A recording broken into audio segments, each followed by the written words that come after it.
Welcome to Shipwreck Sunday, where we investigate disasters at sea and the impact that they have on the world today. My name is Elinor. Also, welcome to the second episode of Titanic Month here on the channel. Today we will be discussing the building of RMS Titanic and all of the design choices that made her the beautiful ship she was. Before we dive in, I must inform you. This story does include details of a maritime disaster resulting in the loss of a vessel and death that may be disturbing to some audiences. Viewer discretion is advised. Please note before I begin that I am not a ship designer, mariner, or expert in the field of maritime history, but I have done my research and will present the information as I understand it and with accurate nautical terminology. In today's episode, I will be including the basics of nautical terminology in the description for anyone who needs it. Today, there will be some terms in the French and German languages in which I am not fluent, but I will do my best to give accurate pronunciations. One more very important note before we begin: all three ships of the Olympic class of the White Star Line are beloved by many, including myself. There is an enormous amount of information on RMS Titanic, some of it conflicting. I will be pulling from many sources and going off of the most common findings among researchers. Please note that as soon as I click post on this video, the information will be outdated. With all of the Olympic-class ships, there is new information coming out all the time. There are many details I might leave out for brevity's sake, and no, I don't do that to hide information or confuse. If corrections are to be made in the comments section or additional information added, please feel free to do so respectfully. There's no need to get nasty with one another over 110-year-old vessels that none of us were personally there to witness or record information about. We want to continue to keep the comments section a safe, fun place to talk about our love of ships. We've gotten to the meat and potatoes of this month, the story of RMS Titanic. She is, of course, my favorite vessel to ever float the seas, and I think a lot of us could say that. This episode is for those of you who love design, engineering, and architecture. To start her story, we are going to begin with some background information to set the scene. As for her name, Titanic comes from the Titans of Greek mythology, which makes sense. The Titans were the pre-Olympian gods in Greek mythology, and of course they were huge and massively impressive. Titanic and her two sisters would be built in Belfast, Ireland by Harland and Wolff. Titanic was the middle sibling, and for once in the history of middle siblings, she is more well known instead of one of the other two. She was the second of the Olympic class, with the first being the namesake of the class, RMS Olympic, which we covered last Sunday. The last sister, HMHS Britannic, we will cover the final Sunday of this month, and she'd be finished a few years after her two older sisters. This is debated by researchers and is not confirmed, so take it with a grain of salt. But apparently, HMHS Britannic was going to originally be called RMS Gigantic, and she was to be over 1,000 feet long. But again, this can't be verified. We'll get more into that rumor in her episode. As for the White Star Line, they were determined to have the largest, most luxurious ships on the water to compete with not only Cunard Line, but the Holland America Line and Norddeutscher Lloyd Line as well. Cunard was known for having incredibly fast, efficient ships, and so White Star Line decided they could make the biggest splash in size and luxury, and boy did they. At the time, Olympic and Titanic, and soon to be Britannic, were the largest ships of the White Star Line's fleet of 29 steamships and tenderboats, and upon their launching, Olympic and Titanic would each get to be the largest ship in the world. But we all might have asked ourselves once or twice, where did the idea for Olympic, Titanic, and Britannic come from? The idea took root in mid-1907 between the White Star Line's chairman J. Bruce Ismay and the American financier J.P. Morgan. If you are unaware, J.P. Morgan's International Mercantile Marine Company, or IMM for short, was the parent corporation that controlled White Star Line among many other shipping companies, and it damn near monopolized the transatlantic shipping trade for some time until IMM disappeared in 1943 after merging with the United States Line.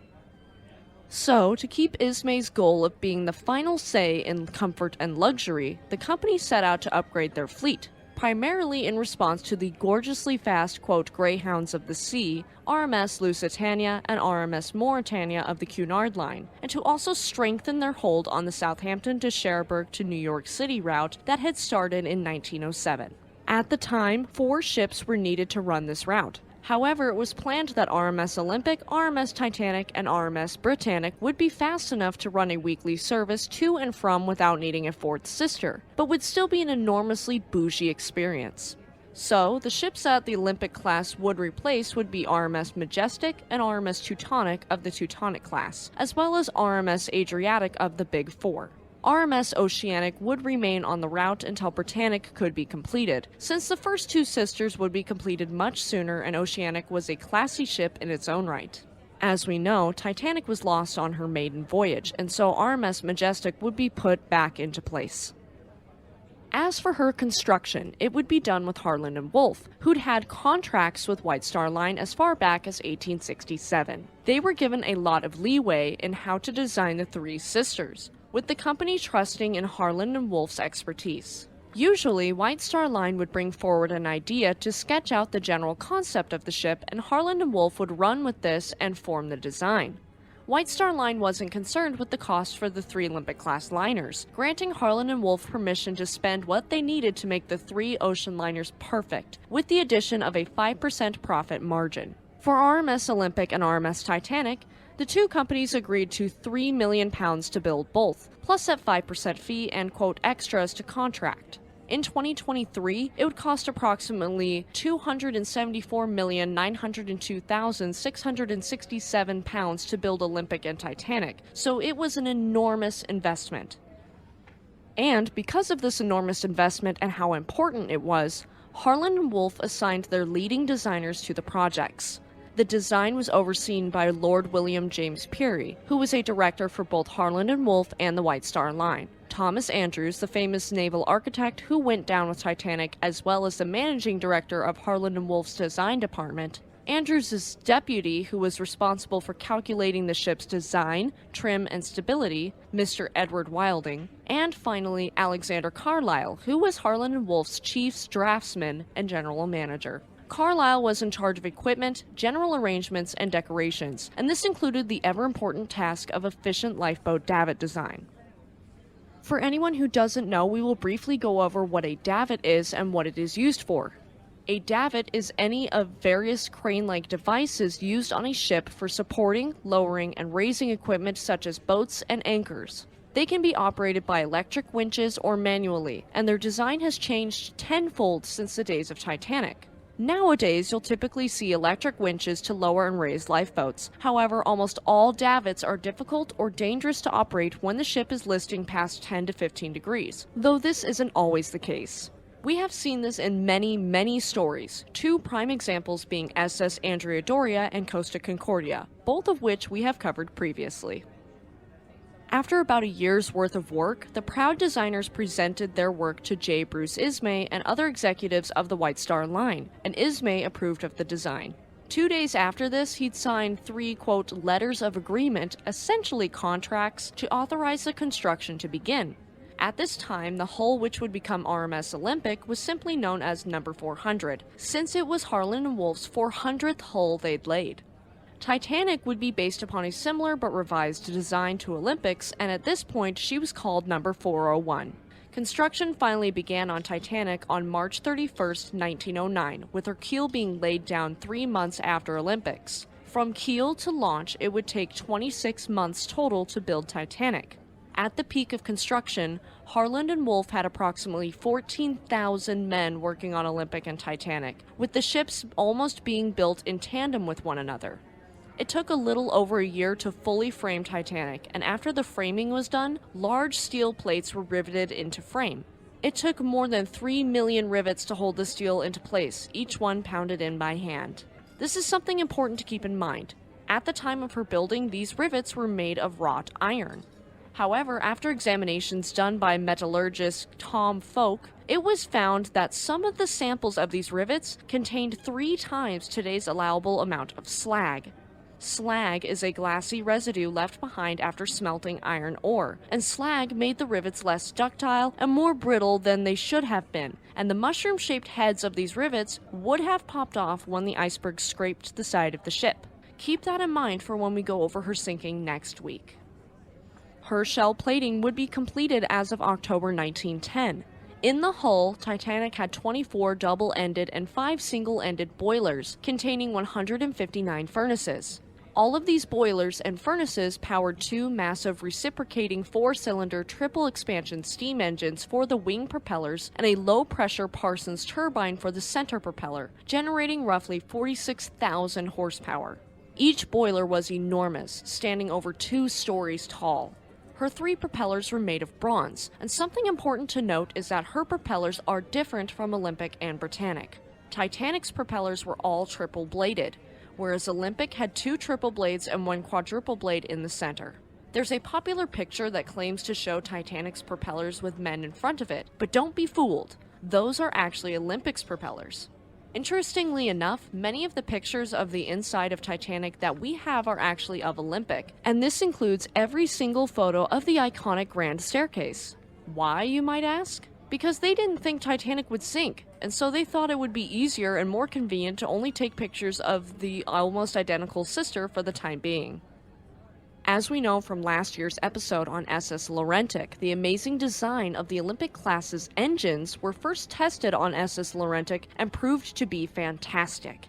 There was a great combination of speed and performance without sacrificing efficiency. Reciprocating steam engines weren't powerful enough to move enormous ocean liners like the Olympic class on their own, but that's where the turbine came in. Turbines alone were powerful but caused uncomfortable vibrations, as seen on RMS Lusitania and RMS Mauretania. By combining the 2 technologies, you could get an efficient and comfortable ride. Not only this, but fuel usage was reduced and motive power was increased, all while using the same amount of steam. It truly was ingenious. Each of the 2 reciprocating engines were 63 feet long and weighed around 720 tons, with their bed plates adding another 195 tons onto that. Each of the boilers were 15 feet and 9 inches in diameter and 20 feet long, and they each weighed 91.5 tons, being capable of holding 48.5 tons of water to turn into steam. They were attached to long shafts which drove the propellers. There were 3, 1 for each engine, with the outer propeller's drive shafts being the largest. Each of these drive shafts carried 3 blades of manganese-bronze alloy with a total diameter of 23.5 feet around. The middle propeller, of course, was slightly smaller, and so it was only 17 feet in diameter. Interestingly, it was not capable of being reversed like the other 2 shafts, and it could only be stopped. Of course, to turn all of that water into steam for the engines, she needed coal. Total in her bunkers, Titanic could carry 6,611 tons of coal, plus an added 1,092 tons and hold 3 if needed. The furnaces needed over 600 tons of coal a day to power the ship, and this had to be done all by hand. To keep this ship running, a crew of 176 firemen working around the clock would be needed supplying the boilers with the much-needed coal. After the coal was burned, ash would be left behind, and so it had to be disposed of. And so 100 tons of ash would be disposed into the ocean per day. The work wasn't easy, as we learned from studying SS Eastland. It was a long, hard day with back-breaking, dangerous work, and the workers were constantly covered in coal dust and subjected to extreme temperatures. At the very least, the firemen were paid pretty generously, all things considered. However, sadly, the suicide rate among these men was astounding. Not all steam is good steam. Sometimes there's too much, or it's a byproduct of another process on board the ship, and so this exhaust steam needs to be vented somewhere. It was actually used to power the turbine by passing it into a service condenser, and this increased the efficiency of the turbine.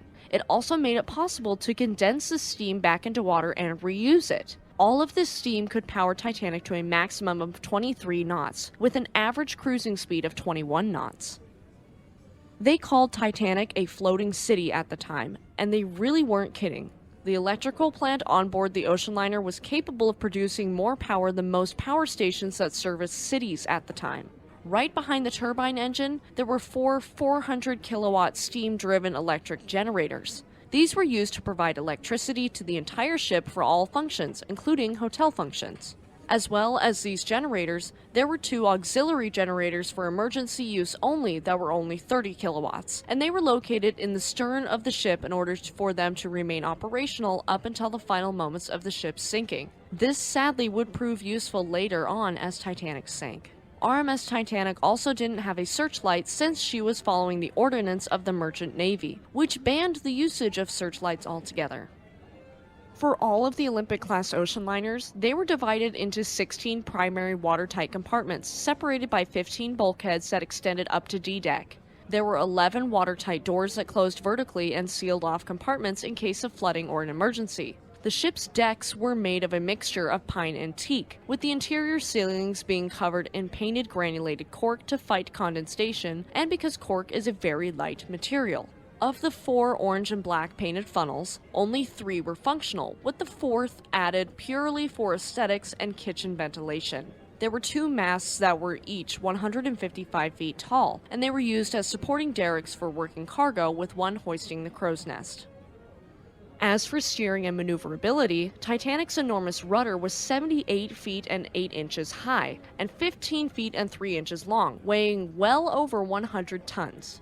Due to its enormous size and weight, the rudder actually needed its own steering engines, and so 2 steam-powered steering engines were added, although only one would be used at a time, with the other kept as a reserve engine.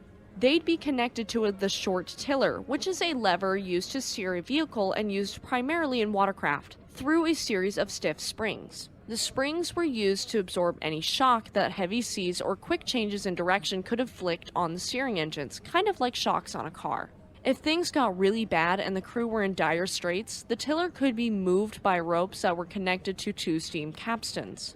A capstan is a vertical axed rotating machine developed for use on ships to multiply the pulling force of seamen when hauling ropes, hawsers, and cables, and it's pretty similar in principle to a windlass. These capstans were also used for raising and lowering the ship's anchors. There were 5 anchors total, 2 kedging anchors, 1 in the center line, and 1 on each side, both port and starboard. Now, of course, when you have people aboard your ship, you have to have a way to supply water, heating, and ventilation. RMS Titanic had her own waterworks aboard, and she was capable of pumping and heating water to all parts of the ship through a complex network of valves and pipes. The main water supply was loaded into the ship while she was at port. However, if she happened to run out of fresh water out at sea, she was capable of distilling fresh water from seawater. This process wasn't an easy process, however, since salt deposits could clog up the distillation plant pretty quickly. Insulated ducts throughout the ship moved warm air into each area of the ship using electric fans, and the first-class cabins had their own additional electric heaters. She even had more modern technology that made her state-of-the-art, and that included radio telegraph equipment, one of my favorite things about Titanic. Titanic's Marconi wireless telegraph was incredible. It was far more advanced for her time than most other vessels, if not all, and I've always been fascinated by it. RMS Titanic's wireless telegraphy equipment was leased to the White Star Line by none other than the Marconi International Marine Communication Company. Marconi also supplied 2 of their employees to work as operators on Titanic, Harold Bride and Jack Phillips. The 2 maintained a 24-hour schedule, though usually they received and sent out passengers' personal telegrams, but they did also handle navigational messages and messages from other ships, including ice warnings and weather reports. As well as the radio room, there was a soundproofed silent room next to the radio room that housed the transmitter, a motor generator used for producing alternating currents and other loud equipment. The operator's living quarters was next to the working office as well, making it convenient for them to the radio room. The ship had a, quote, state-of-the-art 5-kilowatt rotary spark gap transmitter, and their wireless telegraph call sign was MGY. And this differs from her UK official number, which was 131428, and her official code letters, which were HVMP. A spark gap transmitter is a now obsolete type of radio transmitter which generates radio waves by means of an electric spark. All communication on the wireless transmitter was in Morse code, which is a method used in telecommunication to encode text as characters as standardized sequences of 2 different signal durations called dots and dashes, or dits and daws. It was named after one of the inventors of the telegraph, Samuel Morse. The transmitter on Titanic was one of the first Marconi installations that used a rotary spark gap, which gave Titanic's messages a distinctive, almost musical tone that could easily be told apart from other signals. This transmitter was also one of the most powerful in the world, guaranteed to broadcast well over a radius of 350 miles. That means she had better signal strength than all other ships at that time. To get this broadcasting strength, there was an elevated T antenna, also called a T aerial or flat top antenna, that spanned the entire length of the ship, and it was used for both transmitting and receiving messages. The normal operating frequency used was 500 kHz, but the equipment was advanced enough to hit the short wavelength of 1000 kHz that most smaller vessels with shorter antennas used, and this is important. In the case of an emergency, Titanic would be able to reach out to all sorts of ships, and not just big ocean liners and cruise ships. So, it was safe to say that Titanic was set up well. It is important to note that not all ships had mandatory 24-hour watches on their wireless telegraphs, and this would prove fatal in the case of Titanic.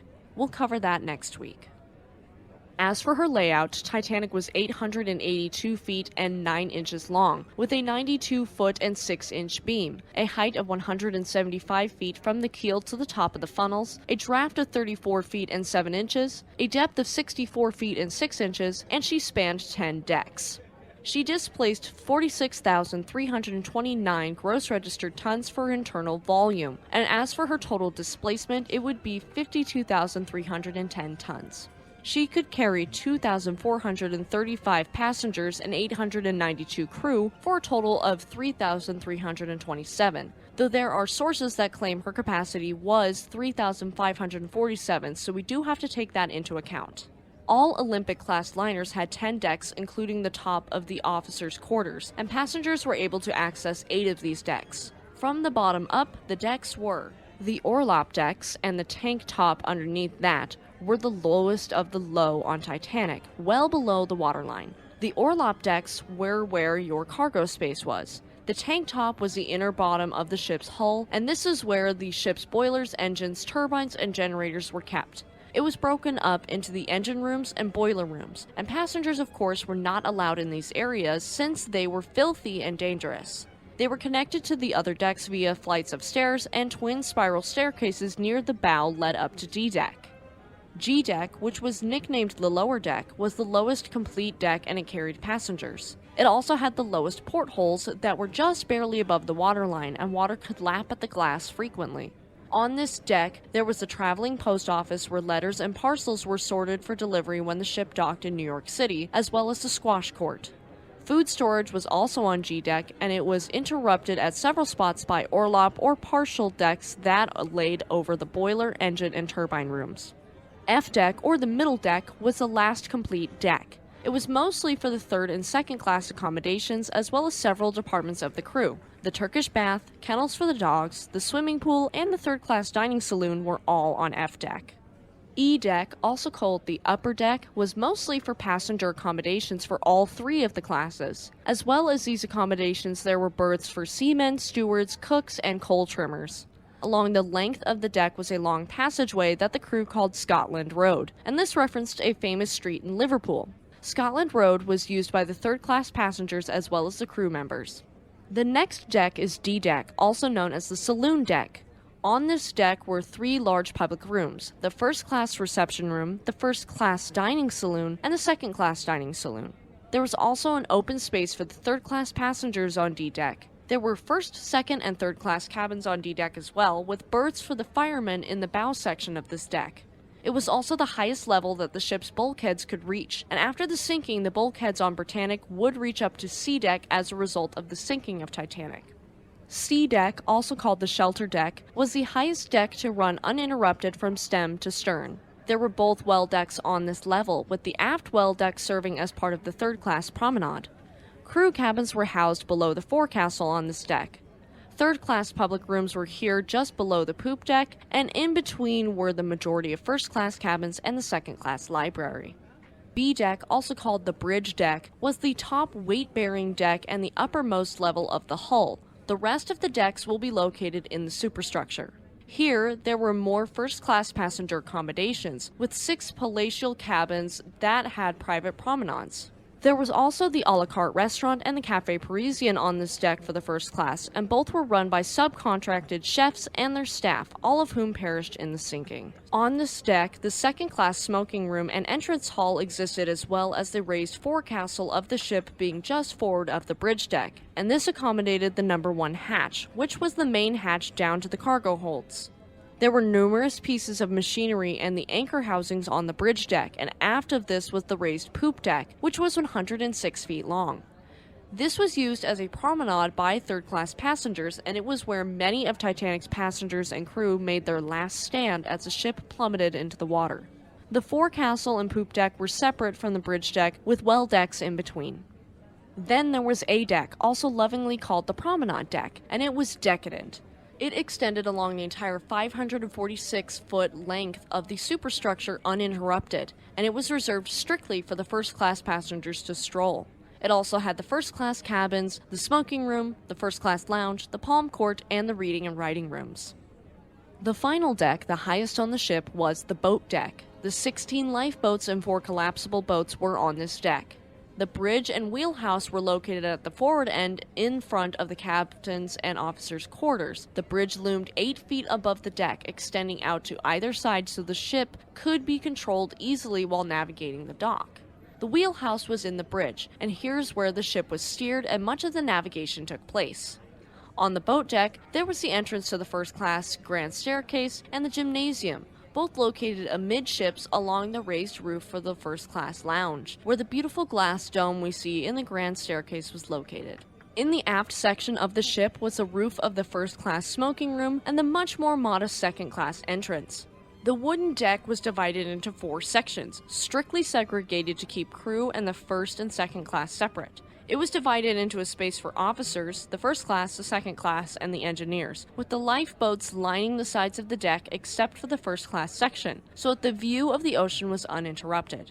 If there had been more lifeboats here, possibly everyone could have been saved. The radio room was also located here on the boat deck, making it conveniently close to the bridge. If you were a passenger on Titanic, no matter the class, you could still expect a vast difference in the quality of accommodations on Titanic when compared to other vessels. It was meant to be the epitome of luxury, from the elite down to the common man. According to RMS Titanic's general arrangement plans, she could accommodate 1,006 third-class passengers, 614 second-class, and 833 first-class, for a maximum capacity of 2,453 as we covered earlier. The capacity for crew members exceeded 900, however, as we covered earlier, her crew was 892 men. This is where that original capacity of 3,547 comes from, citing from many documents of her original configuration. Again, there is a debate on this, so I'm going to leave her capacity at the standard 3,327 passengers and crew. As well as having state-of-the-art technology like we covered earlier, her design was progressive as well. Most passenger liners at the time were typically decorated in a heavy, dark style like that of an English country house or a manor house, which was historically the main residence of the lord of a manor. The design seen in these types of liners was dark, full of patterned wallpapers, and lots of dark wood tones. A good example of this would be the interior of the RMS Lusitania and RMS Mauretania. As for RMS Titanic, she was laid out to be lighter and more open, similar to that of more modern high-class hotels. The Ritz Hotel was actually an inspiration for some of her finishes and furnishings. The first-class cabins were laid out in the Empire style, which is an early 19th century design movement in architecture, furniture, and other decorative arts representing the second phase of neoclassicism. This style flourished between 1800 and 1815 during the Consulate and French Empire periods. This style ranged from the Renaissance to Louis Quinze styles, and it was used to lavishly decorate public rooms and cabins in both the second and first class areas of RMS Titanic. The goal was to make the passengers feel like they were in a floating hotel instead of on board a ship, and one passenger later recalled that after entering the ship's interior you would, quote, at once lose the feeling that we are on board ship, and seem instead to be entering the hall of some great house on shore. All pictures available of Titanic really sell this point. It does seem bougie, luxurious, and just exquisite. First-class passengers had a lot to be excited about on Titanic that you might not find on other ships at the time, including a squash court, a 7-foot deep saltwater swimming pool, a gymnasium to work out in, and a Turkish bath. The Turkish bath itself had an electric bath, steam room, massage room, cool room, and a hot room. And if that doesn't seem luxurious enough, then rest assured that the enormous first-class common rooms were spacious and beautifully decorated, oozing excess and riches. The first-class lounge was styled after the Palace of Versailles in France, which was the former residence of King Louis XIV, as well as a massive reception room when you came aboard the ship, and a reading and writing room, and for the gentlemen, a men's smoking room. The a la carte restaurant was styled after the Ritz Hotel and was run as a concession by the famous Italian restaurateur Gaspare Gatti. Ironically, he's the most famous now for his work on Titanic. The Café Parisien was styled like a French sidewalk cafe, even including ivy-covered trellises and wicker furniture, and this was a section to the a la carte restaurant. As we covered last week, after the success of this, Olympic had one added as well that was more open so you could eat in the fresh air. This came as an additional cost to first-class passengers. In the Café Parisien, the elitist of the elite could dine on fine, haute French cuisine while bathed in the luxury surrounding them.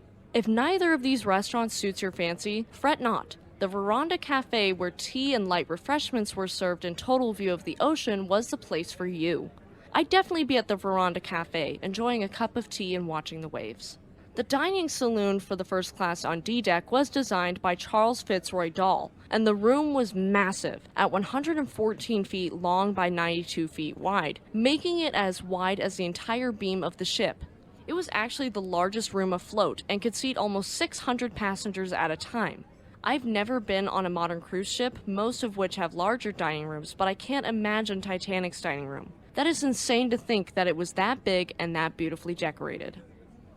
As for the third class, which was commonly referred to as steerage at the time, the accommodations were far less bougie as first and second. However, they were still better than that of many other ships at the time.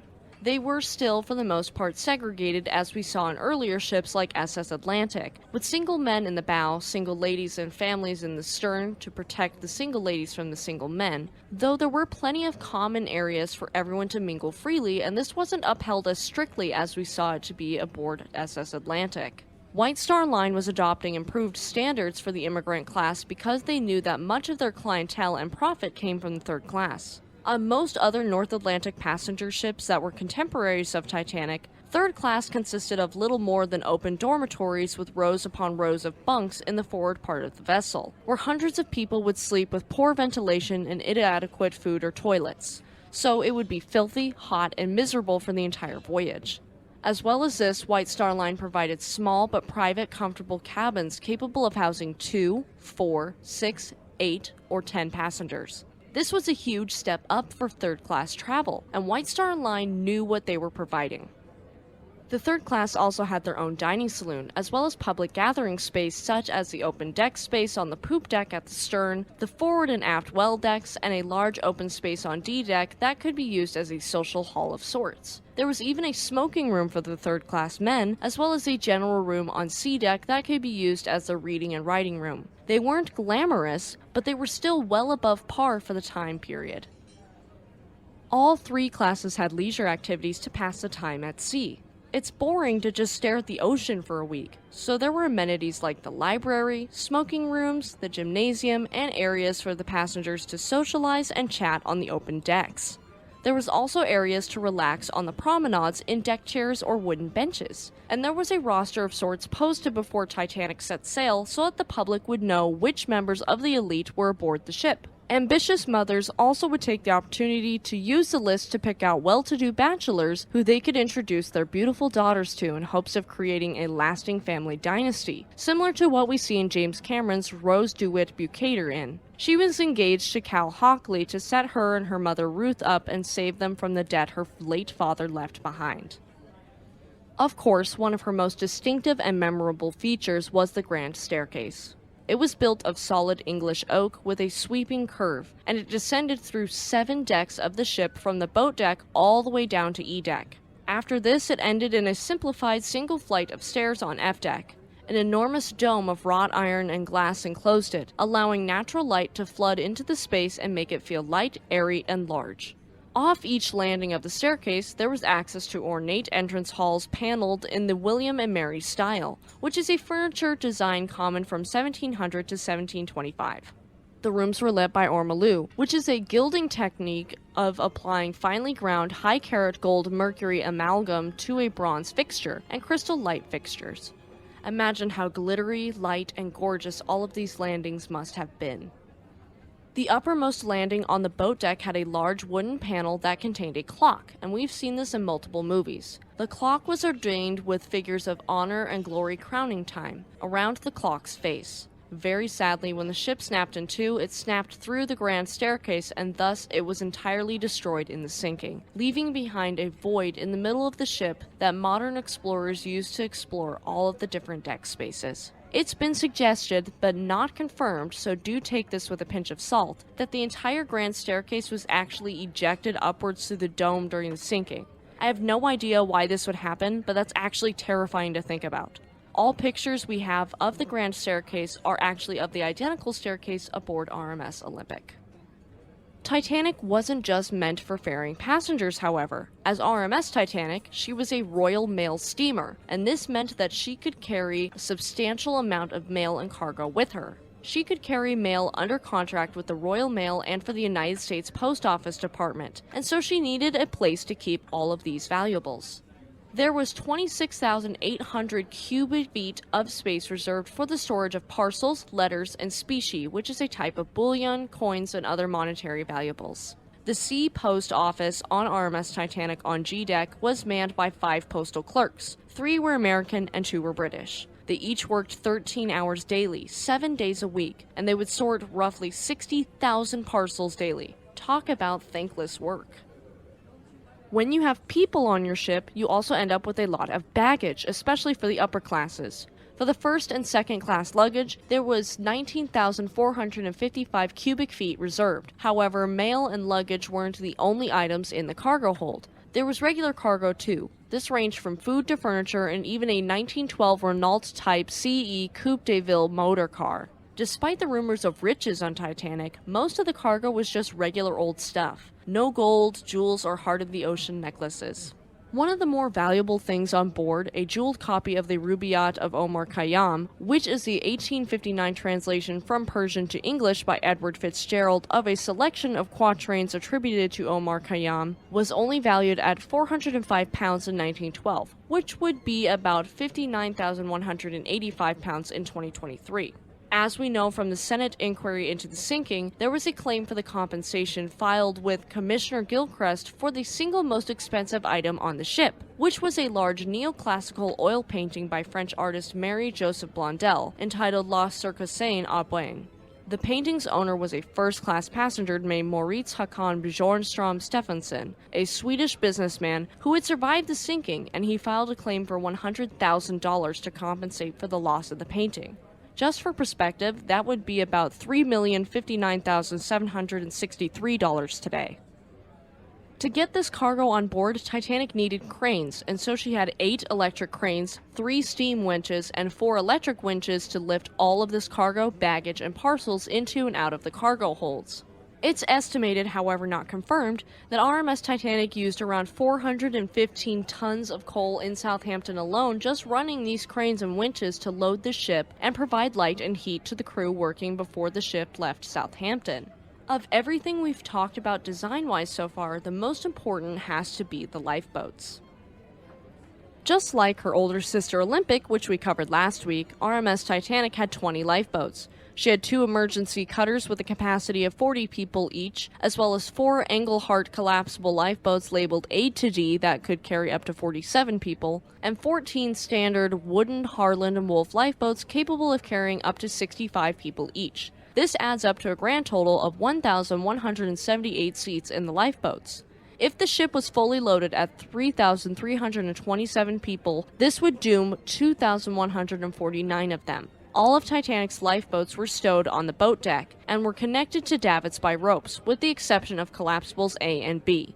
All of the lifeboats other than the collapsible boats were numbered from 1 to 16, with the starboard having all of the odd numbers and the port side having all of the even numbers.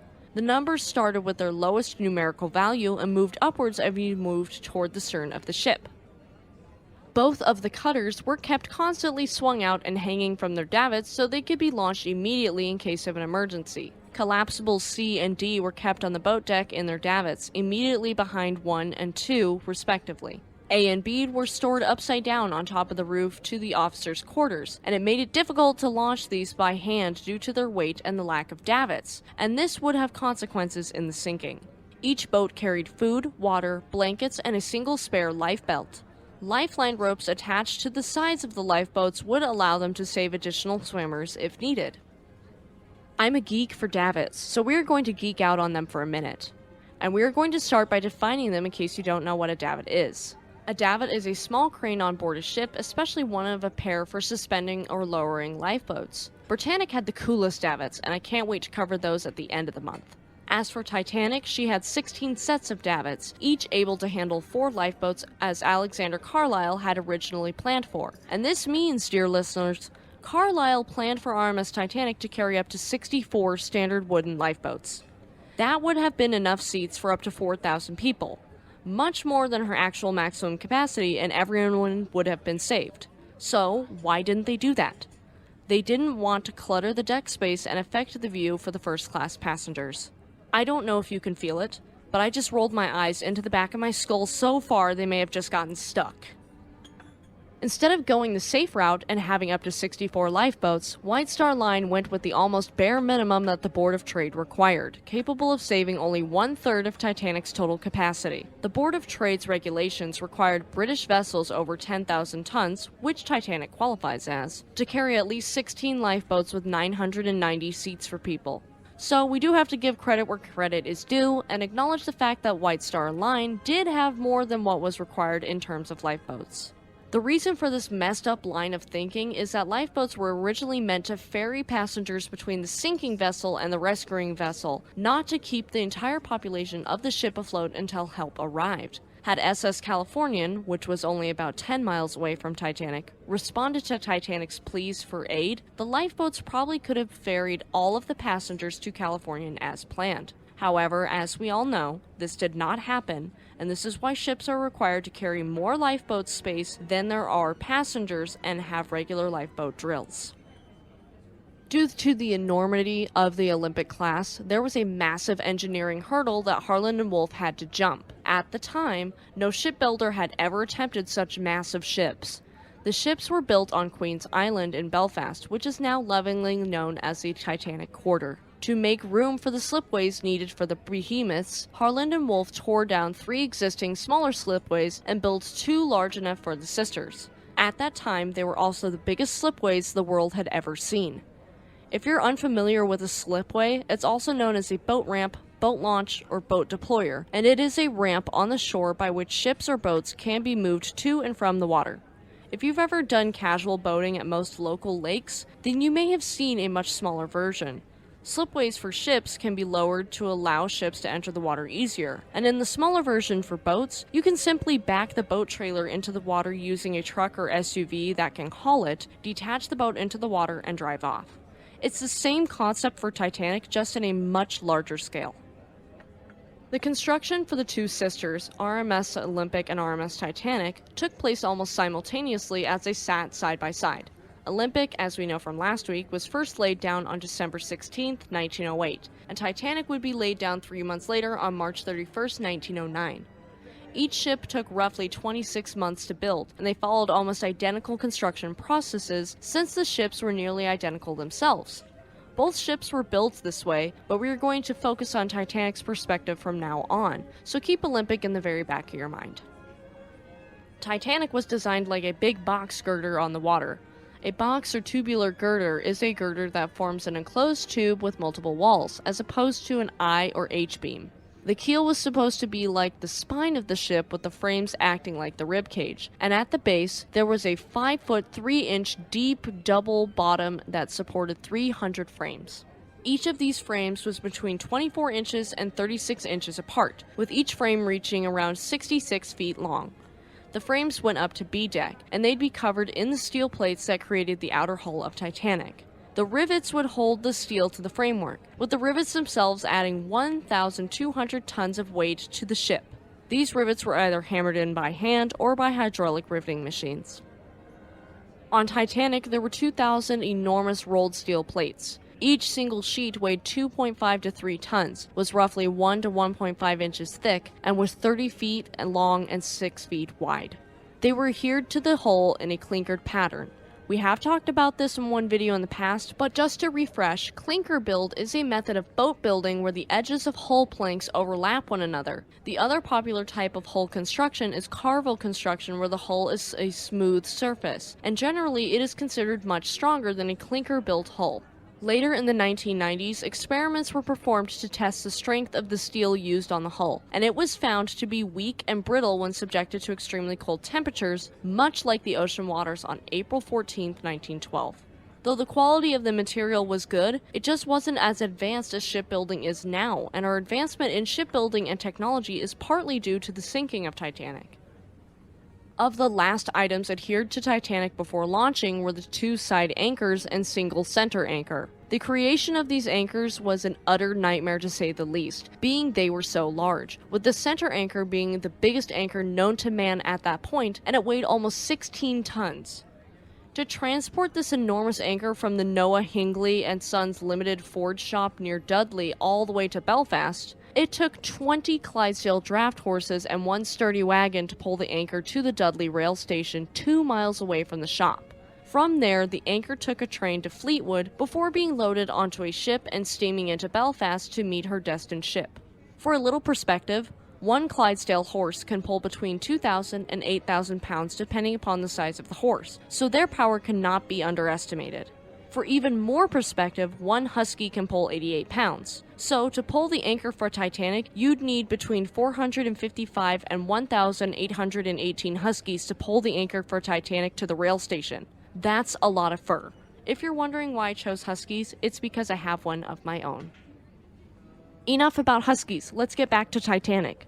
It cannot be understated how dangerous and difficult the construction for the Olympic class's eldest sisters was. And not only this, but safety regulations at Harland and Wolff concerning the 15,000 men who worked there at the time would flabbergast us today. It was absolutely pathetic.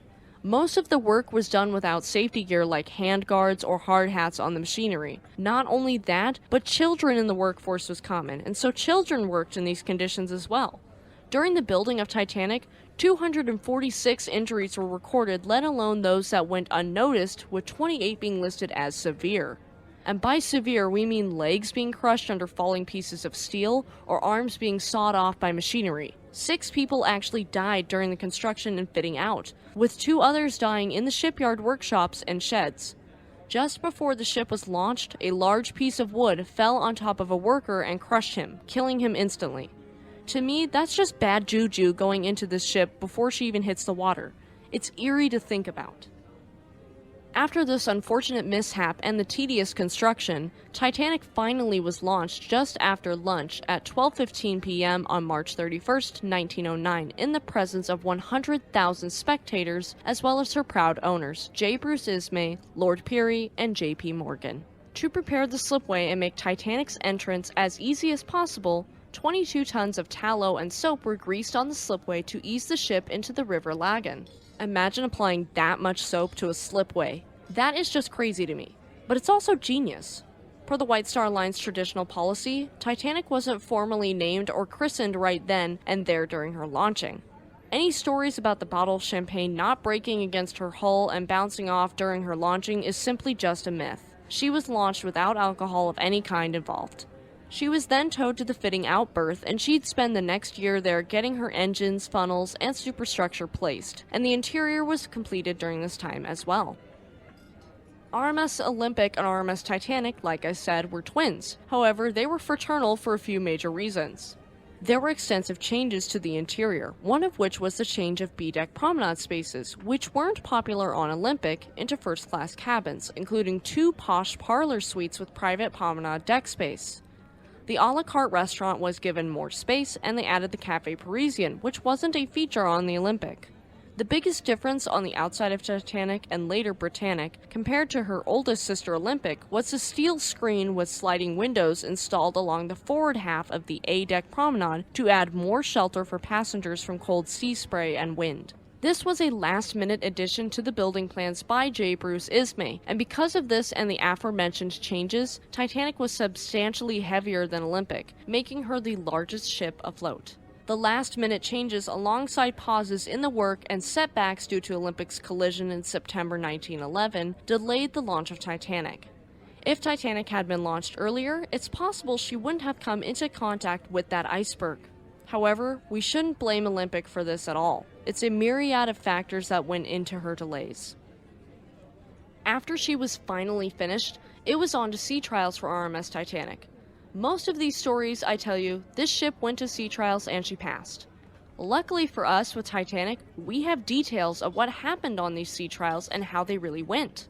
She left Belfast for her sea trials early in the morning at 6 a.m. on Tuesday, April 2nd, 1912, 2 days after her fitting out was finished and 8 days before she'd be in Southampton. Due to bad weather, her sea trials could not take place on Monday, but by the end of the day on Monday, the weather had cleared up and she was ready to go the next day. For the sea trials, there were 41 crewmen and 78 firemen, greasers, and stokers. It's not clear whether or not there were stewards aboard, but it doesn't seem like there were. Various representatives of multiple companies were on board Titanic for her sea trials, and this included Harold A. Sanderson of the International Mercantile Marine Company and Edward Wilding and Thomas Andrews of Harland and Wolff. The radio operators Jack Phillips and Harold Bride served as radio operators during the sea trials to fine-tune the Marconi equipment, with Francis Carruthers, a surveyor from the Board of Trade, also in attendance to make sure everything was in tip-top shape and followed regulation. Unfortunately, J. Bruce Ismay and Lord Peary were both too sick to attend the sea trials. During the trials, there were a number of tests performed. Think of it like buying a used car off a lot. You take the car out on the highway and get it up to top speed, take it back on the back roads and brake hard to make sure it stops, and test to make sure the blinkers, radio, and heater works, among other things. It's the same thing for sea trials, just on a larger and more professional scale. It was all carried out first in the Belfast Low before she made her way out to the Irish Sea. There were a number of tests on her handling characteristics over the course of 12 hours. She'd be driven at different speeds, pushing to see how fast she could go, just like you do with a car on the highway. While at speed, she was tested for her turning ability and a quote crash stop, which is just like slamming on the brakes in a car. Though how they did this was to take the engines from full ahead and reverse it to full astern. She stopped in 3 minutes and 15 seconds after 850 yards. She sailed for about 80 nautical miles, averaging about 18 knots during this time, and during the sea trials, she maxed out at just under 21 knots, though we know they'd pushed past this threshold during the maiden voyage. She returned to Belfast at 7 p.m., and Carruthers was impressed enough to sign an agreement and account of voyages and crew, which was valid for 12 months. This agreement deemed Titanic seaworthy and capable of carrying passengers. An hour after this was signed, Titanic left Belfast for the very last time, sailing 570 nautical miles down to Southampton in about 28 hours. She arrived in Southampton on April 4th around midnight, being towed to berth 44. There, she'd be prepared for her journey and await the arrival of the rest of her crew and all of the passengers embarking in Southampton. 6 days would pass, to the morning that she left Southampton, Wednesday, April 10th, 1912. And after this, it was time to set sail. That's it for the building of Titanic. Every nitty-gritty detail I could find. Thank you guys so much for tuning into this very special episode, and I can't wait for next week when we get into the sinking. For anyone interested, I have my sources for this video's research listed in the video description. For my audio-only listeners, it will be in the episode description. Both of the eldest sisters of the Olympic class, RMS Olympic and RMS Titanic, were registered in Liverpool for their home port. The offices of both White Star Line and Cunard Line were in Liverpool as well, making it an easy choice for a home base. Until the introduction of RMS Olympic, most British ocean liners sailed to New York City from Liverpool instead of Southampton, heading to a port of call in Queenstown, Ireland, which is current-day Cove, Ireland. Since White Star Line's conception in 1845, the majority of their operations took place in Liverpool. In 1907, however, White Star Line revolutionized the transatlantic passenger trade by opening up another route from Southampton to New York with a stop in Cherbourg and one in Queenstown, and this was known as White Star Line's express service. One of the main advantages of many that Southampton had over Liverpool was its proximity to London, as well as the fact that Southampton is located on the south coast of Great Britain, so it's an ideal place to travel south along the English Channel and make their port of call at Cherbourg, which is located on the northern coast of France. This way, British ships could capitalize on the clientele from continental Europe before recrossing the Channel and scooping up more passengers from Queenstown. The route from Southampton to Cherbourg to Queenstown to New York City became so immensely popular that most British ocean liners, even outside the White Star Line, began using that port after World War I. Though we shouldn't knock on Liverpool, since that's where the Beatles came from, and the shipping companies knew Liverpool needed her fair dues as well, and so they continued to register ships there up until the early 1960s. Queen Elizabeth II, also nicknamed QE2, was a Cunarder and one of the first ships registered in Southampton when she was introduced into service in 1969. There's only one ocean liner in the world that still performs regular transatlantic crossings between Southampton and New York City, and that is another Cunard line ship, the RMS Queen Mary II. If you've listened to our channel for a while, you're familiar with my husband Derek, and I've told him I'd love to take a cruise on Queen Mary II for our honeymoon. Fingers crossed, it's tied between that and Hawaii for us. Okay, back to Titanic. As for RMS Titanic, her maiden voyage was to be the first of many running this famous route on westbound runs, and she was intended to return to Plymouth in England when heading home from New York. Her entire schedule of planned voyages all the way up until December 1912 is extant, and it's so sad to look back upon. They were so sure and so full of hope, and it just wasn't meant to be.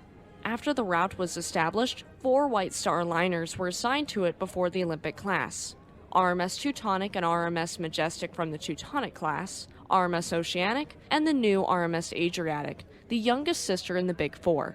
I'm planning on covering the Big Four here relatively soon, so if you'd like to see that, let me know in the comments section. RMS Olympic would enter service in 1911, and so she would take the place of RMS Teutonic, and Titanic was planned to take the place of RMS Majestic.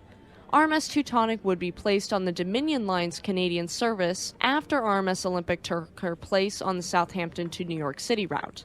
In August of 1911, RMS Adriatic would then be transferred to the Liverpool to New York City route, which was still considered White Star Line's main service at that time. In November, RMS Majestic would be withdrawn from service entirely and mothballed. In nautical terms, mothballing a ship means setting it aside temporarily, postponing work on it, or to keep in readiness for eventual use. After RMS Titanic sank, RMS Majestic was placed back on the Southampton to New York City service alongside RMS Olympic. Initially, the White Star Line planned on Olympic and Titanic running the same routine their predecessors had, with each of them sailing once every 3 weeks from Southampton and New York City. Typically, they'd leave at noon each Wednesday from Southampton and each Saturday from New York City, which would allow the White Star Line to offer weekly services across the Atlantic both ways. If this had gone according to plan and Britannic had joined her 2 sisters, I fully believe the 3 of them would have been the unstoppable force of luxury on the Atlantic Ocean, offering a weekly bougie service across the ocean. There were special trains to take passengers to Southampton from London and to Cherbourg from Paris, scheduled to coincide with transatlantic crossings of the Olympic sisters. The new deep water dock in Southampton that opened in 1911, which was specifically designed for the enormous ships, was known as the White Star Dock at that time. However, at this point in our story, RMS Titanic is in port in Southampton. She isn't going anywhere without her crew. We'll get to them next. RMS Titanic had about 885 crew on board when she left Southampton, and like similar vessels at the time, she didn't have a permanent crew. This meant that the majority of her crew were casual workers who hopped aboard a few hours before she left Southampton. There was a recruitment process, and it began on March 23, 1912, with some of these recruits being sent to Belfast to take part in her sea trials, which we covered last week.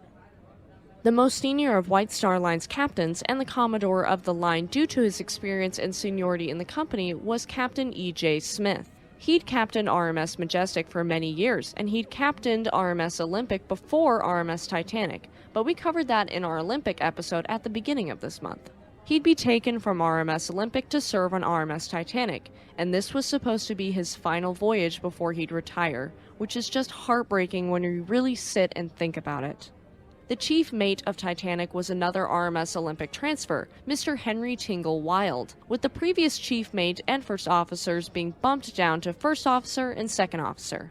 The first officer was William McMaster Murdoch, and the second officer was Charles Lightoller, with the original second officer just being dropped from the crew. His name was David Blair, and I'm sure he considered himself lucky after he had heard what transpired from that ill-fated maiden voyage. Herbert Pittman MBE, which stands for the Most Excellent Order of the British Empire and is a British Order of Chivalry, was the third officer, and he was the only deck officer who didn't serve in the Royal Navy Reserve. Pittman was also the second to last surviving officer of the tragedy.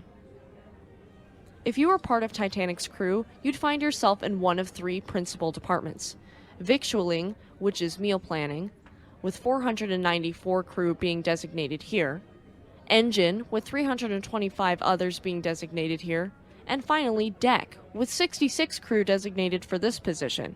Most of the crew weren't even seamen. Most of them were stokers, engineer, or firemen responsible for taking care of the engines, or stewards, stewardesses, or galley staff that were in charge of taking care of the passengers and providing that White Star level of service at sea. Of the crew, 97% were men, and merely 23 of them were female, and they were primarily stewardesses. There were plenty of other positions, if none of the above tickle your fancy. You could have been a cleaner, bedmaker, waiter, dishwasher, fishmonger, baker, chef, butcher, gymnasium instructor, laundry person, or even a printer who was responsible for creating a daily newspaper for the passengers called the Atlantic Daily Bulletin. It was filled with news passed along from the ship's two wireless operators, Jack Phillips and Harold Bride. For most of the crew, they signed up in Southampton on April 6, 1912, with 669 crew coming from Southampton, and 40% of these men and women were natives of Southampton. This is why the sinking and the tragedy of Titanic is so important for the town of Southampton, since so many of the victims were natives. This is why the commercialization and romanticizing of the sinking is such a delicate, tough subject to discuss. As for the rest of the crew, a few of the specialist staff were subcontractors or self-employed, like the wireless operators. They were employed by the Marconi International Marine Communication Company. Other employees that fell into this category were the staff of the a la carte restaurant and the Café Parisien, the 8 musicians who were employees of a separate agency and traveled in the second class, and the 5 postal clerks, who worked for the United States Post Office Department and the Royal Mail. As for your pay as a crew member, it varied wildly. Captain Smith made a handsome £105 a month, which is equivalent to about £15,344.33 in 2023. The stewardesses, however, earned a mere £3.10 a month for their services, and that only adds up to £453 in 2023 given inflation. However, it wasn't all bad. The lower-level staff could receive tips to supplement their income, so if you were an outstanding first-class steward or stewardess, you could make a decent living for yourself. Now, let's imagine you are a steward or stewardess for the first class on RMS Titanic. You'd find yourself surrounded by the elite and affluent, with some of them being Mr. John Jacob Astor IV and his lovely young wife Madeline, who is pregnant at the time, and even Benjamin Guggenheim and the owner of Macy's, Isidor Straus, and his wife Ida. Now, there were many more worthy of noting: the unsinkable Margaret Molly Brown, Archibald Gracie, and even the chairman of the Holland American Line, Mr. Johan Reuchlin. We aren't going to cover everybody's name, just know that most everyone who was considered a somebody was there, and if you were their steward, it would be a lot of pressure.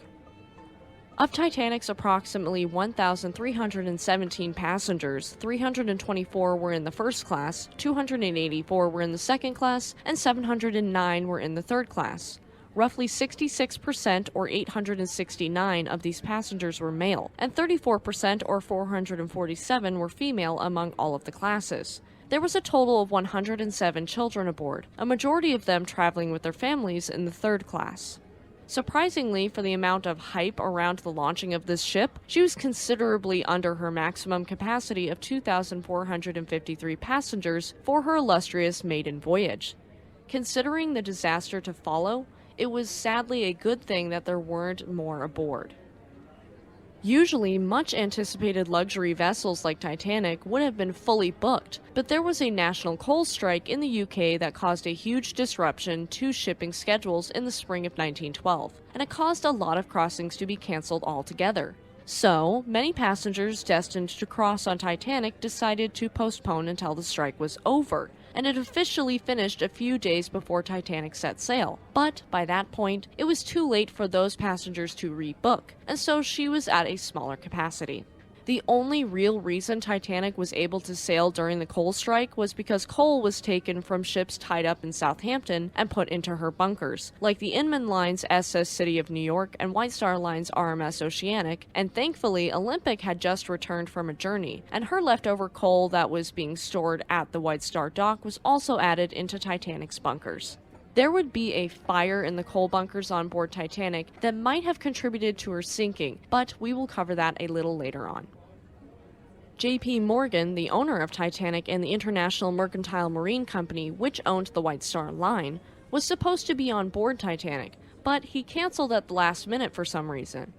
Two prominent members of White Star Line and Harland and Wolff were aboard the ship, however. The managing director for the White Star Line, J. Bruce Ismay, the son of Thomas Ismay, and Titanic's designer Thomas Andrews, a kind-hearted, generous man who was aboard Titanic to observe problems, take notes for tweaking later on, and assess her general performance. He was known to be a genius of design and incredibly detailed. I would have loved to watch him survey the ship.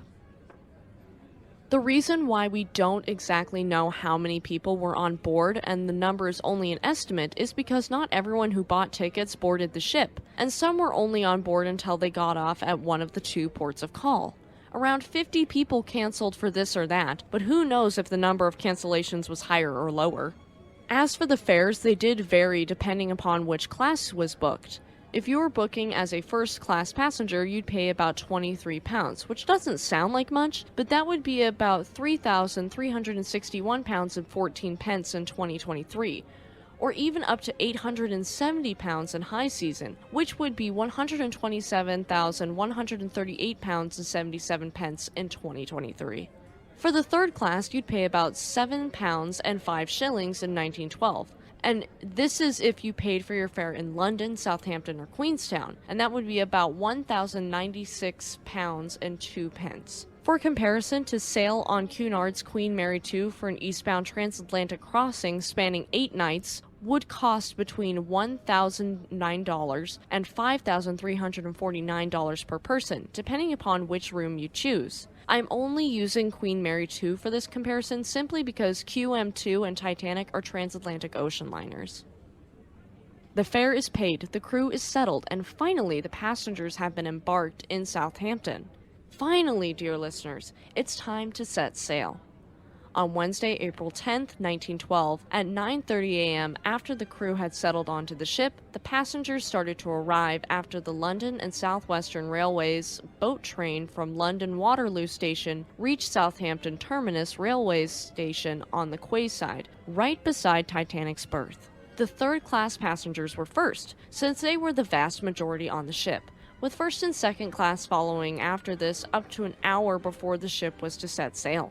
Stewards showed up to lead passengers to their cabins, and for the first class, they were personally greeted by none other than Captain Smith himself. As for third class, they'd be screened for sickness or physical impairment that might lead them not being allowed into the United States, since the White Star Line wanted to avoid having to carry anyone who failed the United States examination back east on the Atlantic.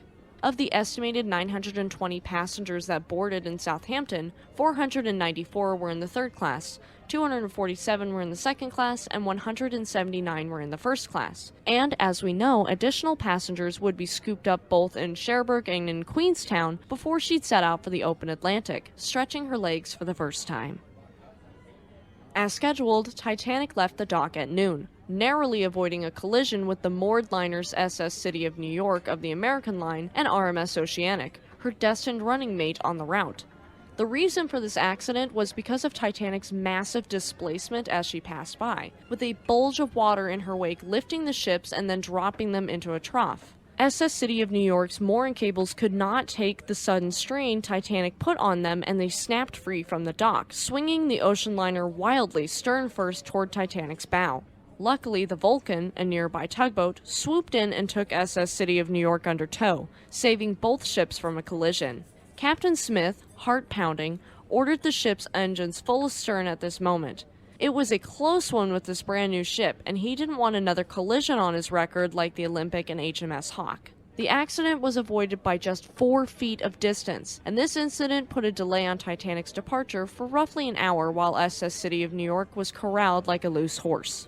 My only thought here is, if she'd collided with SS City of New York and had to return to Belfast for repairs, would that have delayed her journey enough to avoid icebergs altogether? We'll never know. After this whole incident was handled safely, Titanic steamed ahead through the complex tides and channels of Southampton Water, which is a tidal estuary south of Southampton, and then she passed into the Solent, a strait between the Isle of Wight and mainland Great Britain roughly 20 miles long. She left behind the Southampton pilot as they passed the Nab lightship, which is currently Nab Tower, a tower for anti-submarine protection in the Solent during World War I that replaced the well-known lightship that was sunk during the war. It marks the entry into deep water past the Solent. She steamed ahead into the English Channel, heading for Cherbourg about 77 nautical miles away. The weather was windy, cold, and overcast, but still pretty decent. There was a tiny problem at Cherbourg. There weren't berths large enough for Titanic. They hadn't prepared for a ship of her stature quite yet, and so that is where the tender boats came into play.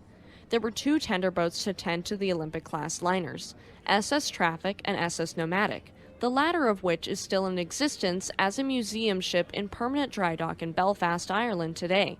These tenders would ferry the passengers from the shore to Titanic, SS Traffic primarily for the 3rd class and SS Nomadic tending mostly to the 1st and 2nd class.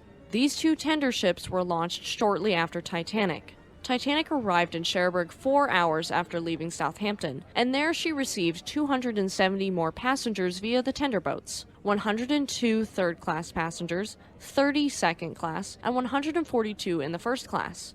24 passengers from Southampton left Titanic on the tenders to head back to shore, being that they only paid for a cross-channel passage, and it only took 90 minutes to transfer all of the passengers to and from the shore. At 8 p.m., Titanic weighed anchor, which is a nautical term indicating the final preparation of a sea vessel for getting underway, and she headed off for Queenstown, Ireland. The weather was still cold and windy that evening, so most everyone was within the belly of Titanic, exploring the beautiful liner.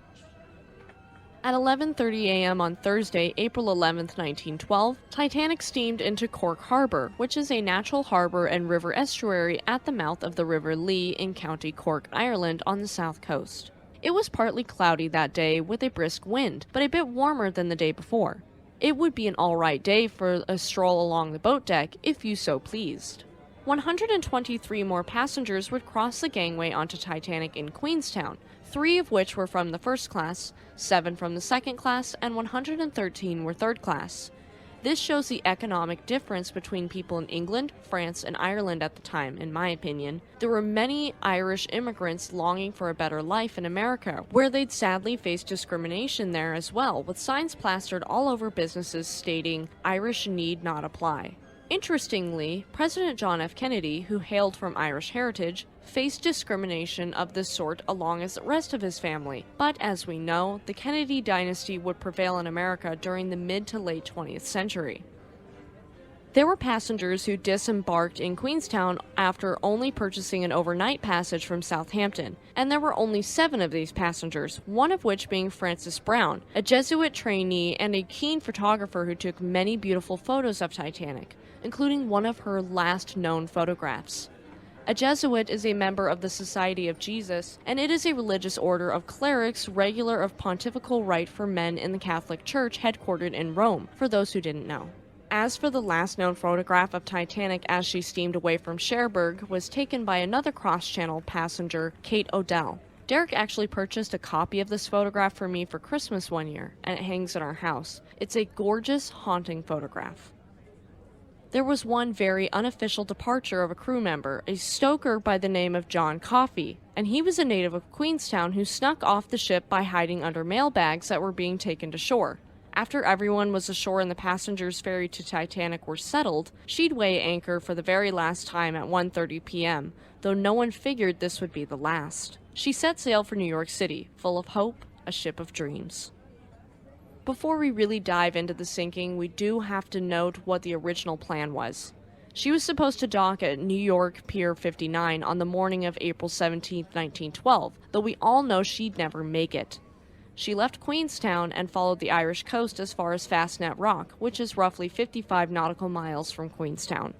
From there, she would travel 1,620 nautical miles along a great circle route across the northern Atlantic Ocean. In mathematics, a great circle or orthodrome is the circular intersection of a sphere and a plane passing through the sphere's center point, so essentially this was the path of least resistance. Titanic would just pass the part in the ocean known as the Corner, just southeast of Newfoundland, and this spot is where westbound steamships would carry out a change of course to follow the coastline. Titanic was only a few hours past the Corner on a rum line leg of 1,023 nautical miles to Nantucket Shoals Light when she would meet her maker. A rum line, rum, or loxodrome is an arc crossing all meridians of longitude at the same angle. That is, a path with constant bearing as measured relative to true north. Nantucket Shoals Light marks the dangerously shallow water in the Atlantic Ocean that extends from Nantucket Island, Massachusetts, eastward for 23 miles and southeastward for 40 miles, and in some places it's as shallow as 3 feet. The Italian ocean liner SS Andrea Doria sunk near Nantucket in the 1950s, and we have an episode on her if you're interested. Had Titanic not struck the iceberg, she would have progressed to her final leg in the journey. This was around 193 nautical miles to Ambrose Light, or the Ambrose Tower, which was the light station at the convergence of several major shipping lanes in lower New York Bay, including Ambrose Channel, which was the primary passage for ships entering and departing the port of New York and New Jersey. Then she was supposed to finally dock in New York Harbor. That's the brief rundown of the journey, and now let's get into some more detail. The first 3 days of the voyage from Queenstown were apparently without incident, though we do have to note that a fire had begun in Titanic's coal bunkers approximately 10 days before she left Southampton, as we stated earlier. This fire would continue to burn for several days into the voyage, though allegedly it was put out on April 14, 1912, the day she'd hit the iceberg. The passengers were not aware of this potentially dangerous situation, since it wasn't uncommon for fires to happen on steamships due to spontaneous combustion of the coal, which is astonishing to me. The way they had to put out the fires was to use fire hoses and moving the coal on top to another bunker. They'd take the burning coal and simply throw it in the furnace, which makes sense to me. Though there isn't proof, there's been much speculation, discussion, and research done into the effects of the fire and the attempts to extinguish it. It could have warped or weakened the steel plating and rivets of the Titanic, making her weaker to impact. After departure from Queenstown on April 11th to local apparent noon the next day, which is solar time and it's a calculation of the passage of time based upon the position of the sun in the sky, RMS Titanic steamed 484 nautical miles the following day, making 519 nautical miles of headway, and by noon on the final day of her voyage as we know it, 546 nautical miles. This is because she was constantly increasing speed, since J. Bruce Ismay wanted her to reach the harbor by Tuesday, and Captain Smith wanted the glory that came with it. Of course, these are based upon eyewitness account, so I'm going to take it with a grain of salt. I wasn't there to speak to them, so I can't fully say what their desires were. From this point until her sinking, she'd travel another 258 miles, and she averaged about 21 knots, though she would travel much faster and much slower than this at different points in the journey. Meanwhile, passengers were enjoying strolls on the deck, meals in the dining rooms, and all of the wonderful amenities Titanic had to offer. Since she'd cleared Ireland, the sky was cloudy with a headwind, but temperatures were still fairly mild up to Saturday, April 13th. but she'd crossed into a cold weather front on the 14th with strong winds and heavy seas, with waves up to 8 feet high. It died down as the day progressed until the sea was as still as glass and the sky was clear and moonless on the evening of Sunday, April 14, 1912. That evening was extremely cold, with anyone daring to stroll the boat deck that time of night surely being bundled up and not staying out long. It was 50 degrees Fahrenheit at noon, but according to the Washington Post, it had dipped down to 33 degrees in the evening, dipping just below freezing by 10:30 p.m. that night. The water temperature of the ocean that night was 28 degrees Fahrenheit, which is lethal for any person. The ice conditions on the North Atlantic were the worst they'd been for April in 50 years up to that point, and so, of course, the crew of Titanic would hear about it. While out on the ocean, Titanic would receive 6 warnings about drifting ice in the area of the Great Banks of Newfoundland from multiple ships. However, they were ignored by Captain E.J. Smith. Hell, passengers of Titanic even saw ice during the afternoon of April 14th. One of the ships that warned Titanic was Atlantic Line's SS Mesaba, built in 1897. Another of these ships was the ever-controversial SS Californian, a British Leyland Line steamer that was allegedly the only ship close enough to visibly see Titanic from their deck. However, the crew took no action to save the doomed ship's passengers and crew. We'll talk about that a bit later, but for now, back to Titanic.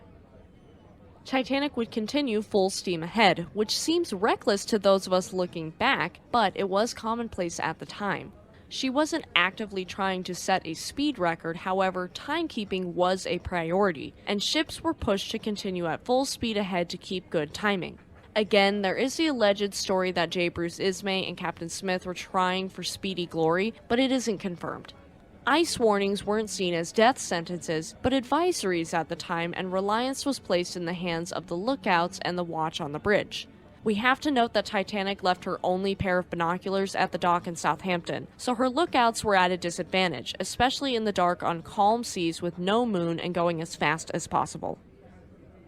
Ice was seen as an inconvenience rather than a real danger for large vessels, though there had been some rare close calls, and even a few head-on collisions that weren't disastrous. In 1907, a German liner called the SS Kronprinz Wilhelm of the Norddeutscher Lloyd Line, which is now part of Hapag-Lloyd, rammed an iceberg head-on but still completed her voyage with all of her watertight doors closed, and Captain E.J. Smith himself even said in 1907 that he, quote, could not imagine any condition which would cause a ship to founder. Modern shipbuilding has gone beyond that. The sad, devastating irony in that statement cannot be understated. It has been said that if Titanic had struck the iceberg head-on instead of veering and sideswiping it, there was a possibility she could have survived, but we'll never know for sure. Alright everyone, we are at the point that everyone has been waiting for. Remember, there are a lot of details about this sinking available, some contradictory, and we aren't going to delve into everything, especially if I cannot confirm it with at least 2 primary or secondary sources. Feel free to add more details, corrections, and discussion in the comments, but keep it respectful of one another and myself. Again, no need to get angry with each other about a ship that sank 110 years ago, and none of us were there to witness it or ask anyone about it. Okay, so the radio operators of Titanic, as we know, were employees of the Marconi Wireless Telegraph Company and not crew members for Titanic, so they didn't relay every single message about ice to the crew. Their primary objective was to send and receive messages for the passengers, and weather warnings, including ice warnings, were secondary. There was a huge line of drifting ice several miles wide and many miles long that Titanic was steaming toward, and neither the radio operators nor the lookouts were aware or prepared for this. At 9 a.m., RMS Coronia of the Cunard Line, launched in 1904, reported seeing, quote, bergs, growlers, and field ice in the area. Captain Smith acknowledged this, but took no immediate action. At 1:42 p.m., RMS Baltic, the third of White Star Line's Big Four, relayed a report they'd received from a Greek ship called Athenia that she'd been, quote, passing icebergs and large quantities of field ice. Again, Captain Smith acknowledged this warning, and this time he showed the report to J. Bruce Ismay, and Captain Smith would order a new course to be set, taking the ship farther south to hopefully avoid the ice. However, ice travels south, so this wasn't a good idea either. 3 minutes later, at 1:45 p.m., the Hamburg America Line ship SS America was a short distance to the south of Titanic and reported that she'd, quote, passed 2 large icebergs. This message would never make it to Captain Smith or the officers on Titanic's bridge. We don't know why, but it could be because at the time the radio operators were busy fixing faulty equipment and they were utterly swamped with personal messages from passengers.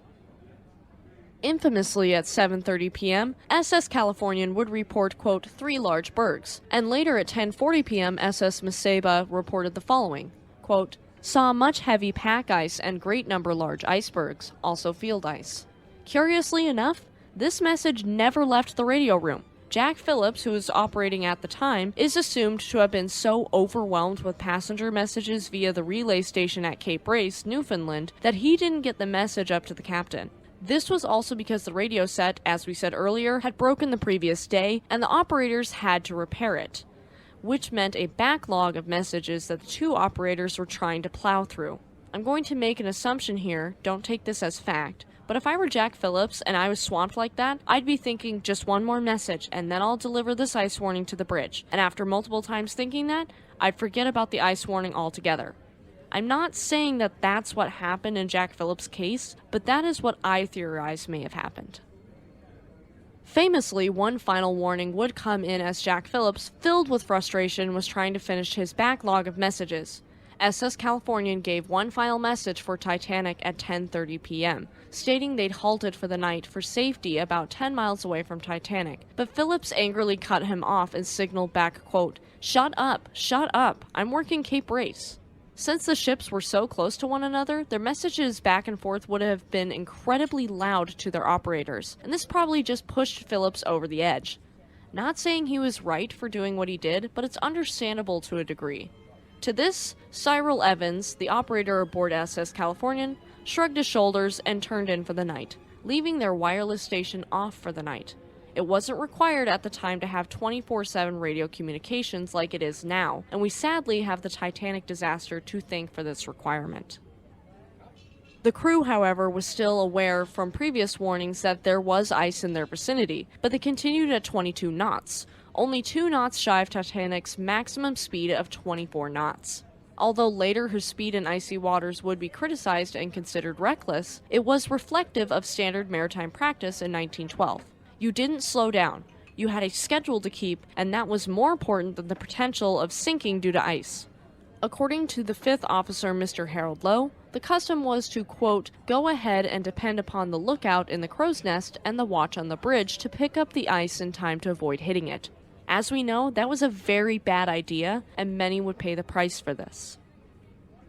At the time that Titanic was approaching the collision, many passengers had already gone to bed for the night. The con was passed from 2nd Officer Lightoller to 1st Officer Murdoch, with the lookouts Frederick Fleet and Reginald Lee sitting in the crow's nest about 95 feet above the deck, shivering and squinting into the cold, calm night. One of the survivors of the disaster, Colonel Archibald Gracie, would go on to write that, quote, the sea was like glass, so smooth that the stars were clearly reflected. This makes it incredibly difficult to tell where the horizon is, and they didn't know what we know now, which is that incredibly smooth water like this is a sign of nearby pack ice. Drift ice or brash ice is sea ice that is not attached to the shoreline or any other fixed object, and it is therefore carried along by winds and sea currents. Pack ice is when all of this drift ice is driven together into a single mass. It was a moonless night, and so there was very little light or anything to give indications of an iceberg in the calm, glass-like seas. Waves breaking against an iceberg makes it easier to see, but this just wasn't the case for Titanic's lookouts.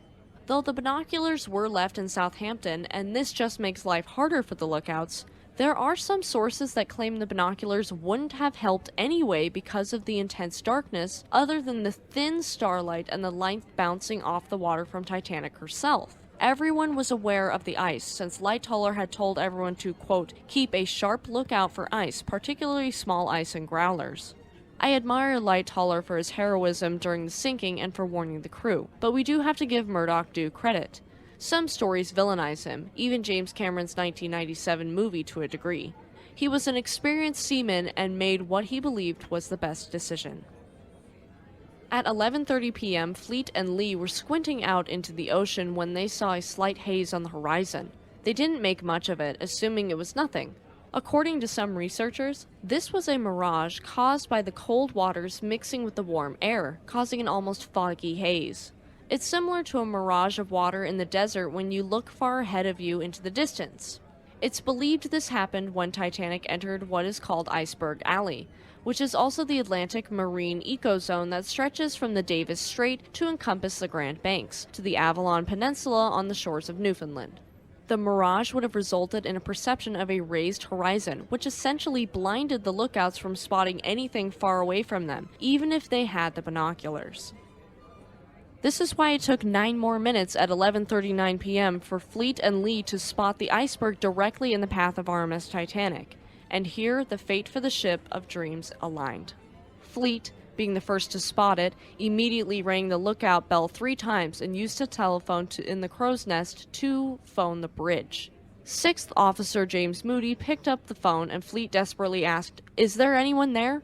To which Moody responded, "Yes, what do you see?" "Iceberg, right ahead," Fleet replied with anxiety in his voice. Moody thanked Fleet and quickly relayed this message to Murdoch, who immediately ordered Quartermaster Robert Hykins to change course. Murdoch, it is generally believed, gave the hard a starboard order, which would mean the ship's tiller moved all the way to the starboard side to turn to port. This may seem backward, but this was commonplace on British ships of this era. He also rang full astern on the ship's telegraphs, which rang down to the engine room. They rang theirs back and shifted to full astern. Murdoch's goal, according to 4th Officer Joseph Boxall, was the, quote, port-around maneuver. He told Captain Smith after the collision that he was trying to push the ship hard a port around the iceberg.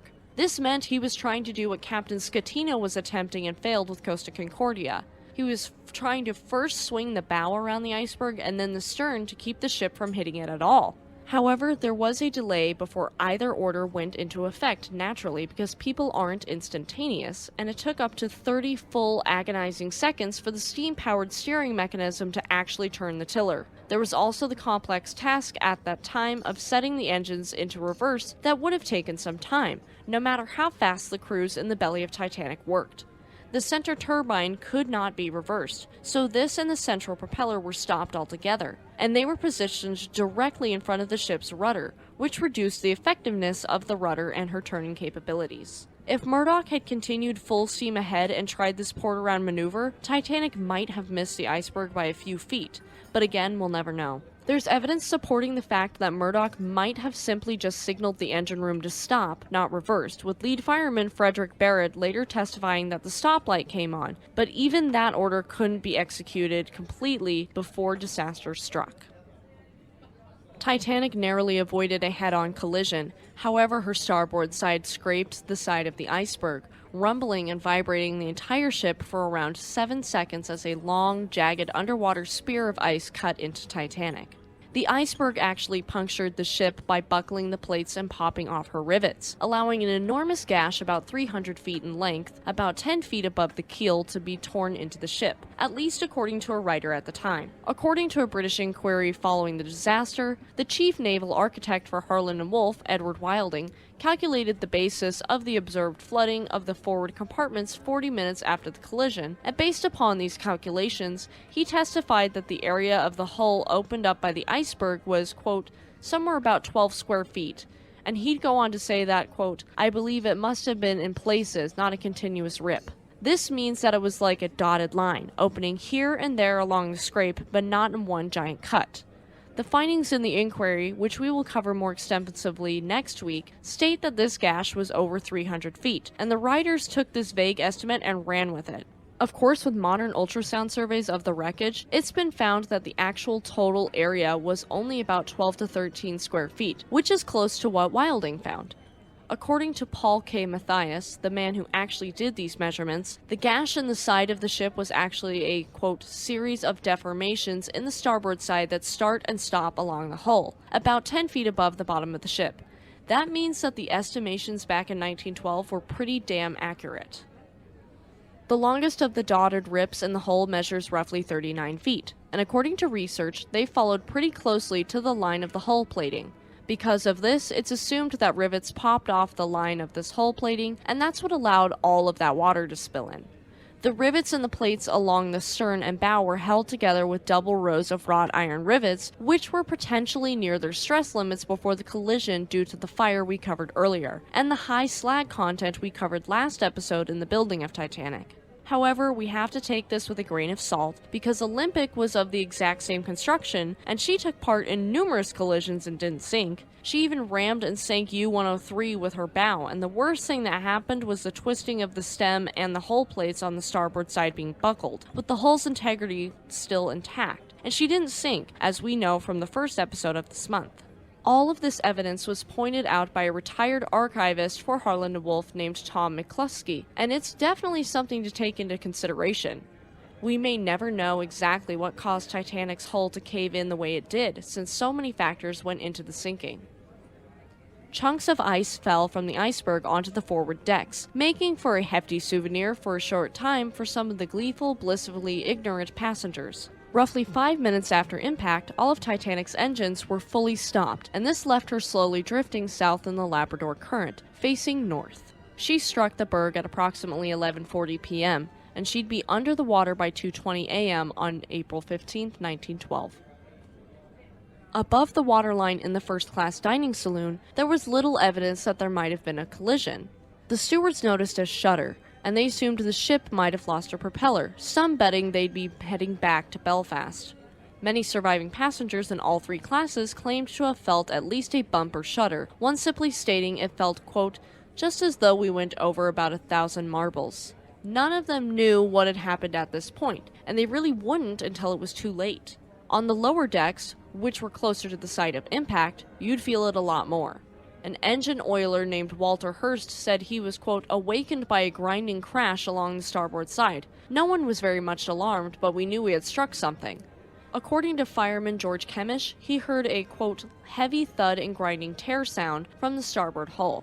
That would be a lot more concerning than a slight vibration or shuddering, which is what everyone on the upper decks felt.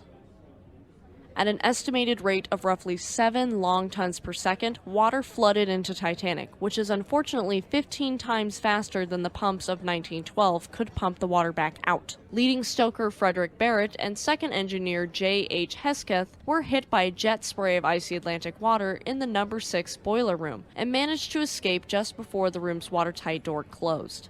I cannot stress the following enough. The seawater, which was below freezing, was incredibly dangerous for the engineering crew since the boilers were full of hot, high-pressure steam. If that cold water came in contact with those hot boilers, there could be a massive explosion.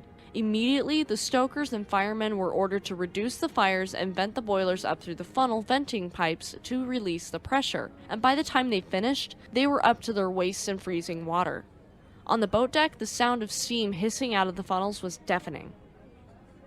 From last episode, we know about Titanic's 16 watertight compartments separated by a bulkhead, each rising at least 11 feet above the waterline, and the 2 nearest the bow and 6 closest to the stern going 1 deck further up, though they weren't sealed at the top. Titanic's watertight doors took 30 seconds to close, with warning bells and alternative escape routes provided to the crew in case they were trapped.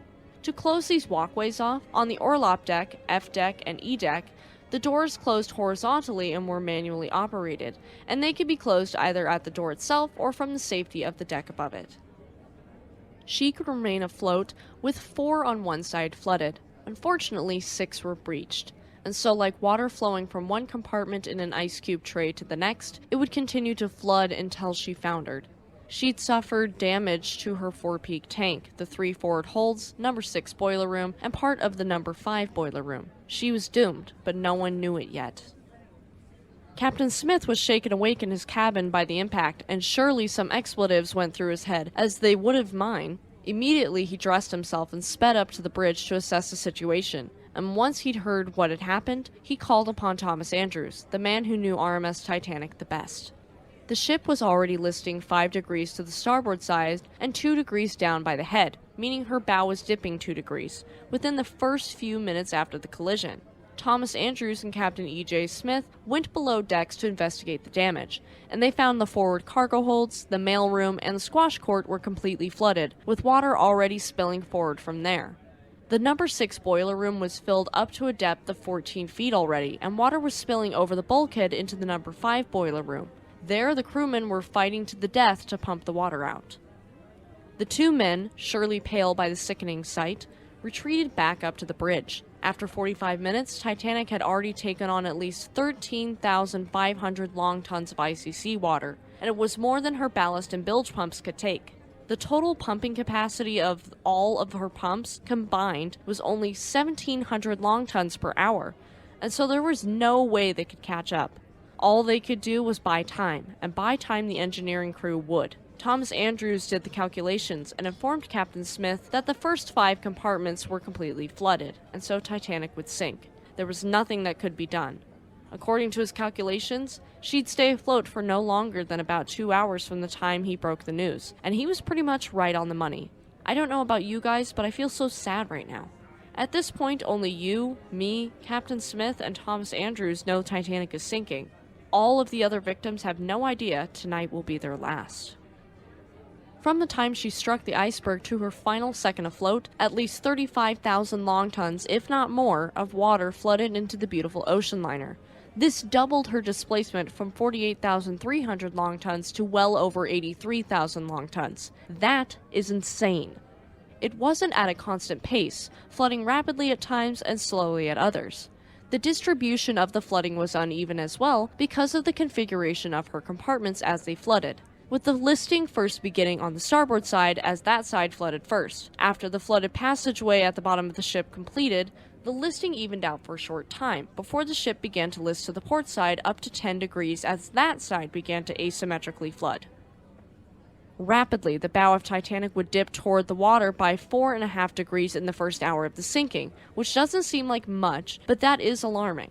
After this, the rate that the ship dipped forward slowed down to a crawl, and it was only down to about 5 degrees in the second hour. This made the passengers believe that there was a possibility the ship wasn't going to sink. This breaks my heart. They had false hope, and it would be dashed at 1:30 a.m. on April 15, 1912, as the bow dipped down 10 degrees all of a sudden, and rapidly the ship began to angle further and further down into the water. By 2:15 a.m., 5 minutes before she disappeared forever, she angled the quickest as water poured into the last bits of the unflooded rooms in the ship. As for the evacuation, we all know that it was far from perfect, and in hindsight being 2020, we'd all go back and change it, knowing what we know now. However, Captain Smith felt it was paramount that there be no panic, and so the stewards were instructed to rouse the passengers but not give them any details as to what was going on.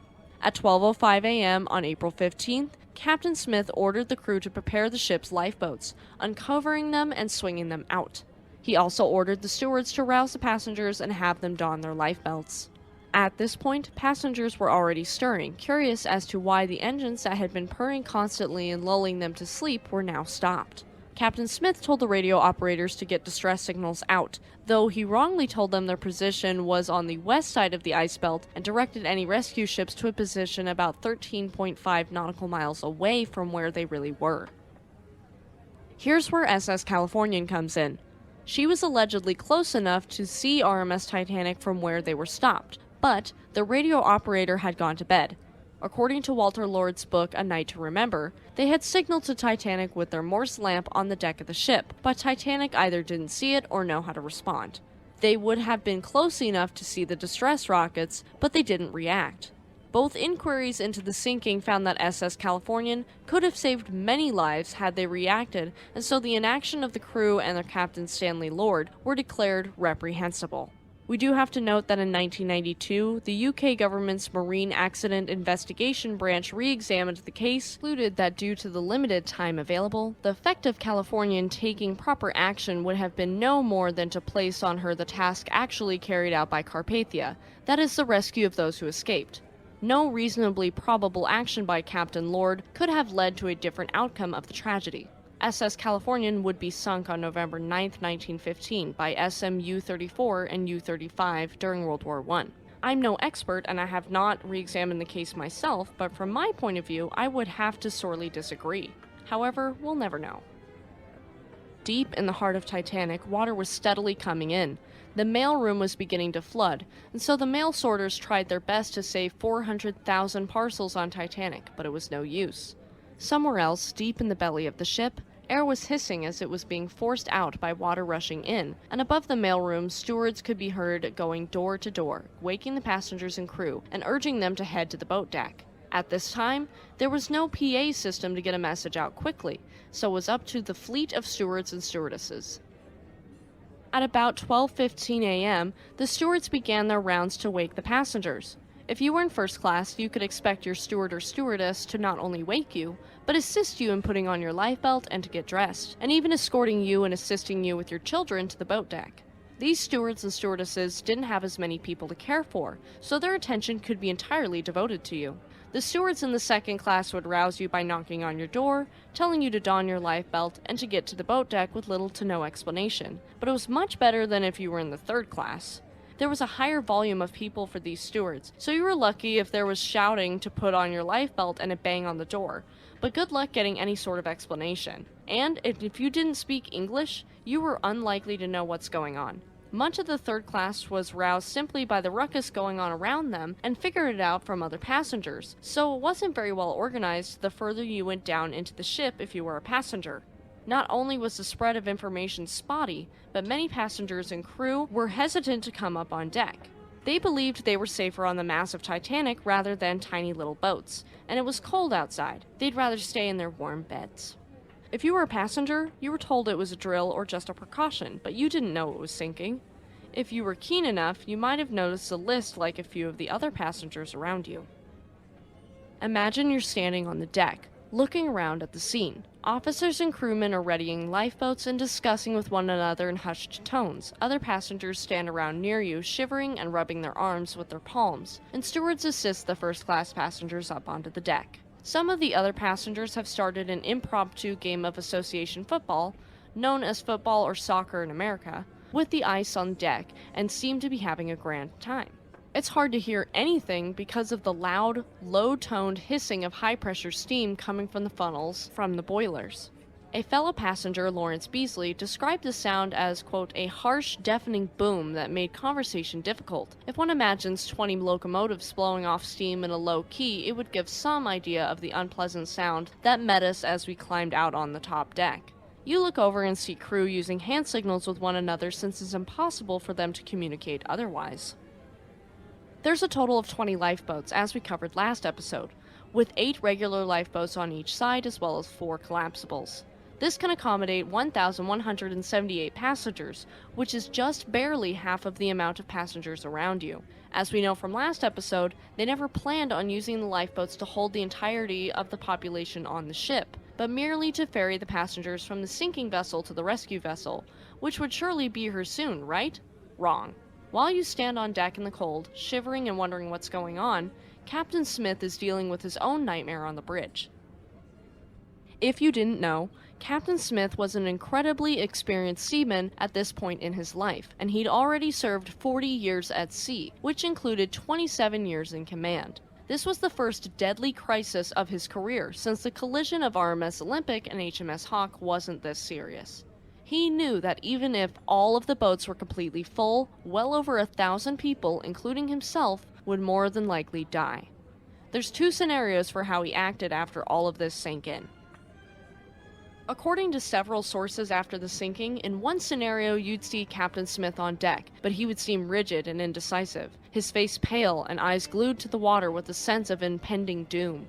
He'd be paralyzed with fear to the point of indecision, privately or publicly having some sort of nervous breakdown, and being lost in a trance-like state that left him pretty much useless to the rescue effort or the mitigation of the loss of life that was about to take place.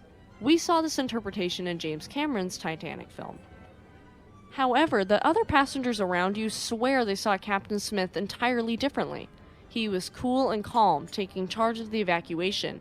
He'd immediately investigated the disaster as soon as the collision took place, taking 2 personal trips down below decks, and allegedly ordering passengers to have their life belts on and to be up on deck even before Thomas Andrews informed him the ship was doomed. You and the other passengers might have seen Captain Smith with his shoulders back and hands neatly folded behind his back as he strolled up and down the decks, personally overseeing and assisting with the loading and lowering away of the lifeboats. He was talking with passengers, sternly enforcing the evacuation orders and insisting there be urgency with no panic. We'll never really know since all of our evidence is he said, she said, so it's up for interpretation. My personal belief is that of most researchers, which is that Captain Smith was understandably riddled with crippling anxiety and guilt that he couldn't deal with, but that is just my stance on it. Not everyone on the crew was prepared for the evacuation or even knew the gravity of the emergency. According to 4th Officer Joseph Boxall, around 12:25 a.m., Captain Smith told him the ship was sinking. But Quartermaster George Rowe didn't get the news, and he actually phoned the bridge from his watch station when he saw a lifeboat row past to ask what was going on.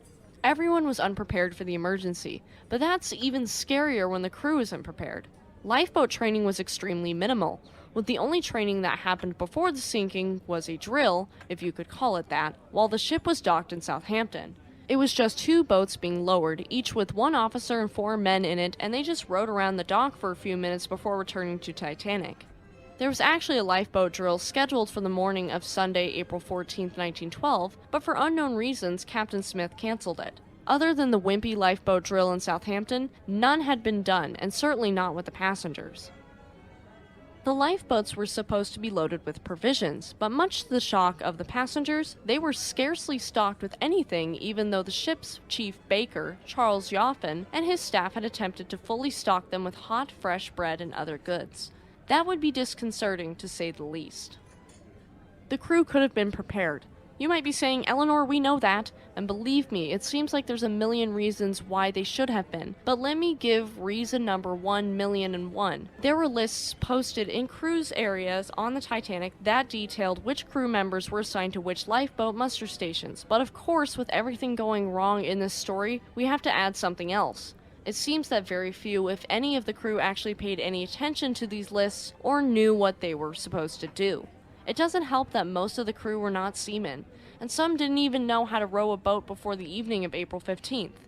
And now these regular Joes, who didn't even know which lifeboat they were supposed to tend to, had the impossible task of organizing the escape of 1,100 people 70 feet down the side of the ship to the water. A historian of the disaster, Thomas E. Bonsall, has stated that the evacuation was so poorly organized that, quote, even if they had the number of lifeboats they needed, it is impossible to see how they could have launched them.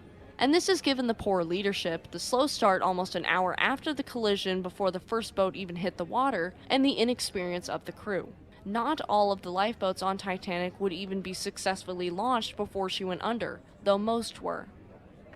Despite all of these factors, at around 12:20 a.m., 40 minutes after we've struck the iceberg, the officers and crew around you are loading the lifeboats, granted not to capacity. Just before this, you look over while steam is still venting so loudly around you, and you see Second Officer Lightoller cup his hands around his mouth over Captain Smith's ear, and he appears to be shouting. You can't hear him, but he recalled it like this. Quote, I yelled at the top of my voice, hadn't we better get the women and children into the boats, sir? He heard me and nodded reply. You see Captain Smith nod, and he orders First Officer Murdoch and Second Officer Lightoller to, quote, put the women and children in and lower away. This had 2 interpretations for the officers. Murdoch thought of it as women and children first, then fill the lifeboat with whoever was standing around regardless of gender.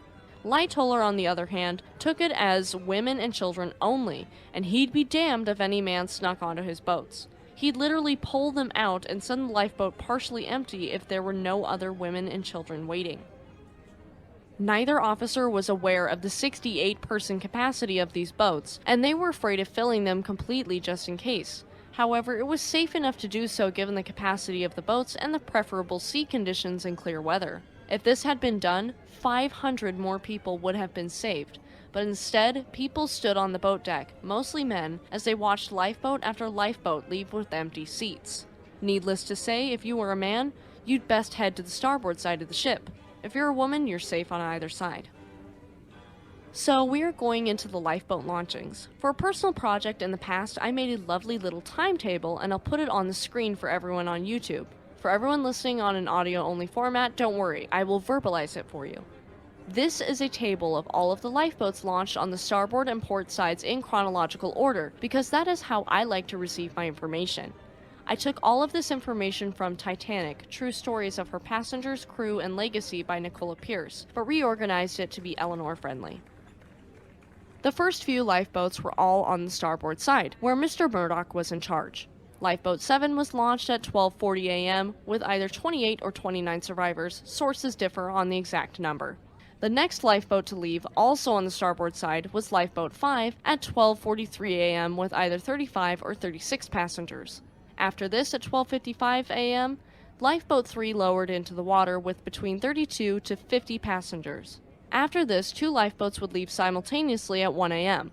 On the port side, under the gaze of Lighthauler, Lifeboat 8 left Titanic with either 27 or 28 survivors, and on Murdoch's watch over on the starboard side of the ship, Lifeboat 1 left with only 12 people in it. Remember that these boats should have held 68 people each, so that is pathetic. At 1:10 a.m. on the port side, Lifeboat 6 lowered away with 58 survivors on board, and the only man that Lighthauler allowed onto his boats, Royal Canadian Yacht Club member Major Arthur Godfrey Puchin, and he was to be in charge of this lifeboat since there wasn't a seaman on it. On the starboard side at 1:20 a.m., Lifeboat 16 lowered into the Atlantic Ocean with 50 survivors. On the port side at 1:25 a.m., Lifeboat 14 lowered into the sea with 58 passengers aboard, all women and children. Again at 1:30 a.m., we had 2 lifeboats lower away at the same time on either side of the ship. Under Mr. Lighthauler's watch, on the port side was Lifeboat 12 with 30 survivors, and on the starboard side under Mr. Murdoch's purview was Lifeboat 9 with between 30 and 40 survivors. Lifeboat 11 lowered into the ocean at 1:35 a.m. on the starboard side with between 50 and 70 survivors on board, making it one of the fullest lifeboats launched. At 1:40 a.m., Lifeboat 14 on the starboard side lowered away with 65 survivors on board. Now we are going to be on the port side of the ship until 2 a.m. Titanic was under the water at 2:20 a.m., so these lifeboats are going to be launched more rapidly and with more people in them. On the port side, Lifeboat 15 lowered away at 1:41 a.m. with 65 people loaded into it, and it was almost lowered directly onto Lifeboat 13 as it passed under them. The next boat in the port side to lower away was at 1:45 a.m. and it was Lifeboat 2, and it only had 17 people in it. I just cannot believe that. Lifeboat 4 and Lifeboat 10 both lowered away at 1:50 a.m. since things were really heating up and getting bad on Titanic at this point. Lifeboat 4 had between 55 and 65 survivors, and Lifeboat 10 had an unknown number of people aboard. We returned to the starboard side in the last 20 minutes of Titanic remaining afloat. The collapsible lifeboats were being removed from atop the officers' quarters, all of them successfully except for Collapsible B, which fell from the roof of the officers' quarters onto the wrong side, and drifted away after the ship sank. At 2 a.m. on the starboard side, Collapsible C was launched with between 35 and 40 passengers. At 2:05 a.m., Collapsible D on the port side was launched with between 25 and 30 survivors. Back on Mr. Murdoch's half of the ship, our final lifeboat for the starboard side was launched at 2:15 a.m., 5 minutes before Titanic foundered, and it was Collapsible A with 10 to 12 survivors on board. Finally, as Titanic disappeared under the waves, Collapsible B floated away from the ship. Lighthauler and other survivors would cling to this lifeboat until they were rescued when the other lifeboats, which had rowed roughly 100 to 200 yards away. Lifeboats 8, 3, and 6 were a bit farther away since they were rowing toward the lights of the Californian that could be seen off in the distance. It's been estimated Californian was about 10 miles away, but that is unconfirmed. While lifeboats were being launched, there were things happening inside the ship. Remember how I told you there weren't many seamen aboard Titanic, and so yachtsman Arthur Puchin took charge of Lifeboat 6? Well, the amount of seamen was decreased around that time because some of them were sent below to open the gangway doors to allow more passengers to escape, but they never came back. It's assumed they were trapped and drowned by the water rising up from the decks below. The devastation didn't stop there. While the crew on the boat deck worked hard to evacuate the women and children, the engineers and firemen worked hard to vent steam from the boilers to prevent an explosion, opening watertight doors to set up extra portable pumps in the flooded forward compartments to slow the immense flooding, and keeping the electrical generators running as long as possible to keep the lights on for everyone, since it was such a dark, cold, moonless night, and they wanted to prevent as much panic as possible. An engineer named Jonathan Shepard fell into a manhole and broke his leg during the disaster, and a few minutes after this, him and another engineer, Herbert Harvey, died in boiler room number 5 around 12:45 a.m. when the bunker door that separated boiler rooms number 5 and 6 collapsed, and they'd be swept away by what leading fireman Frederick Barrett described as, quote, a wave of green foam. Barrett had barely escaped joining the two engineers. According to trimmer George Cavell, who survived the sinking, around 1:20 a.m. in boiler room number 4, water started to bubble up from the metal floor plates beneath them, and this could possibly mean there was a breach in the bottom of the ship too, but that's not confirmed. The water rushing in overwhelmed the pumps, and seeing there was nothing to do about it, the firemen and trimmers retreated from this boiler room, moving further aft. The ultimate sacrifice was made by multiple of these men.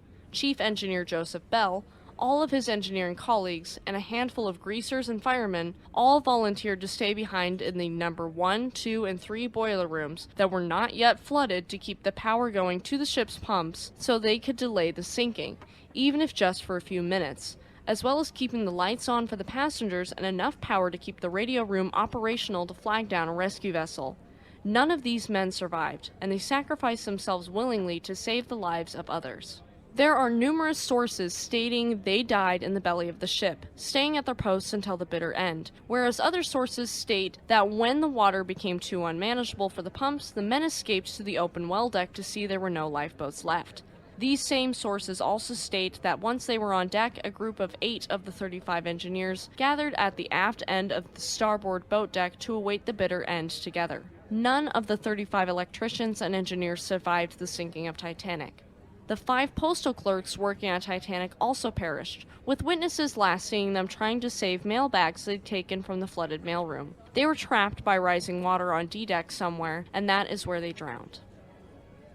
If you happened to be a third-class passenger, then you might have been one of the many that saw water pouring into your stateroom on E, F, and G decks. You might run back to your stateroom for a warm jacket before going up to the boat deck, only to find yourself up to your ankles in freezing cold water. Not a pleasant sight to see on a ship that is supposed to be unsinkable. Let's get back to the boat deck. At about 1:20 a.m., you and the other passengers around you will start to notice how serious the situation really is. You look around and see husbands and wives giving each other tearful goodbyes, the men trying to feign a brave face as they escort their wives and children to the lifeboats before standing back, looking on with glassy eyes as the boats lowered away and they gravely realized their predicament. Above you, you hear the distress rockets pop as white smoke and sparkles light up the sky. Other passengers around you are distracted by them too, despite the danger at hand. While this is going on, Harold Bride and Jack Phillips are busy sending out the distress signal CQD. CQD was one of the first distress signals adopted for radio use, first being issued on February 1st, 1904. Bride looked to Phillips and suggested to use a newly issued signal that had never been used before, but is synonymous with emergency situations nowadays, SOS. He said it, quote, may be your last chance to send it. Immediately, they sent out the signal as well, and luckily a guardian angel responded.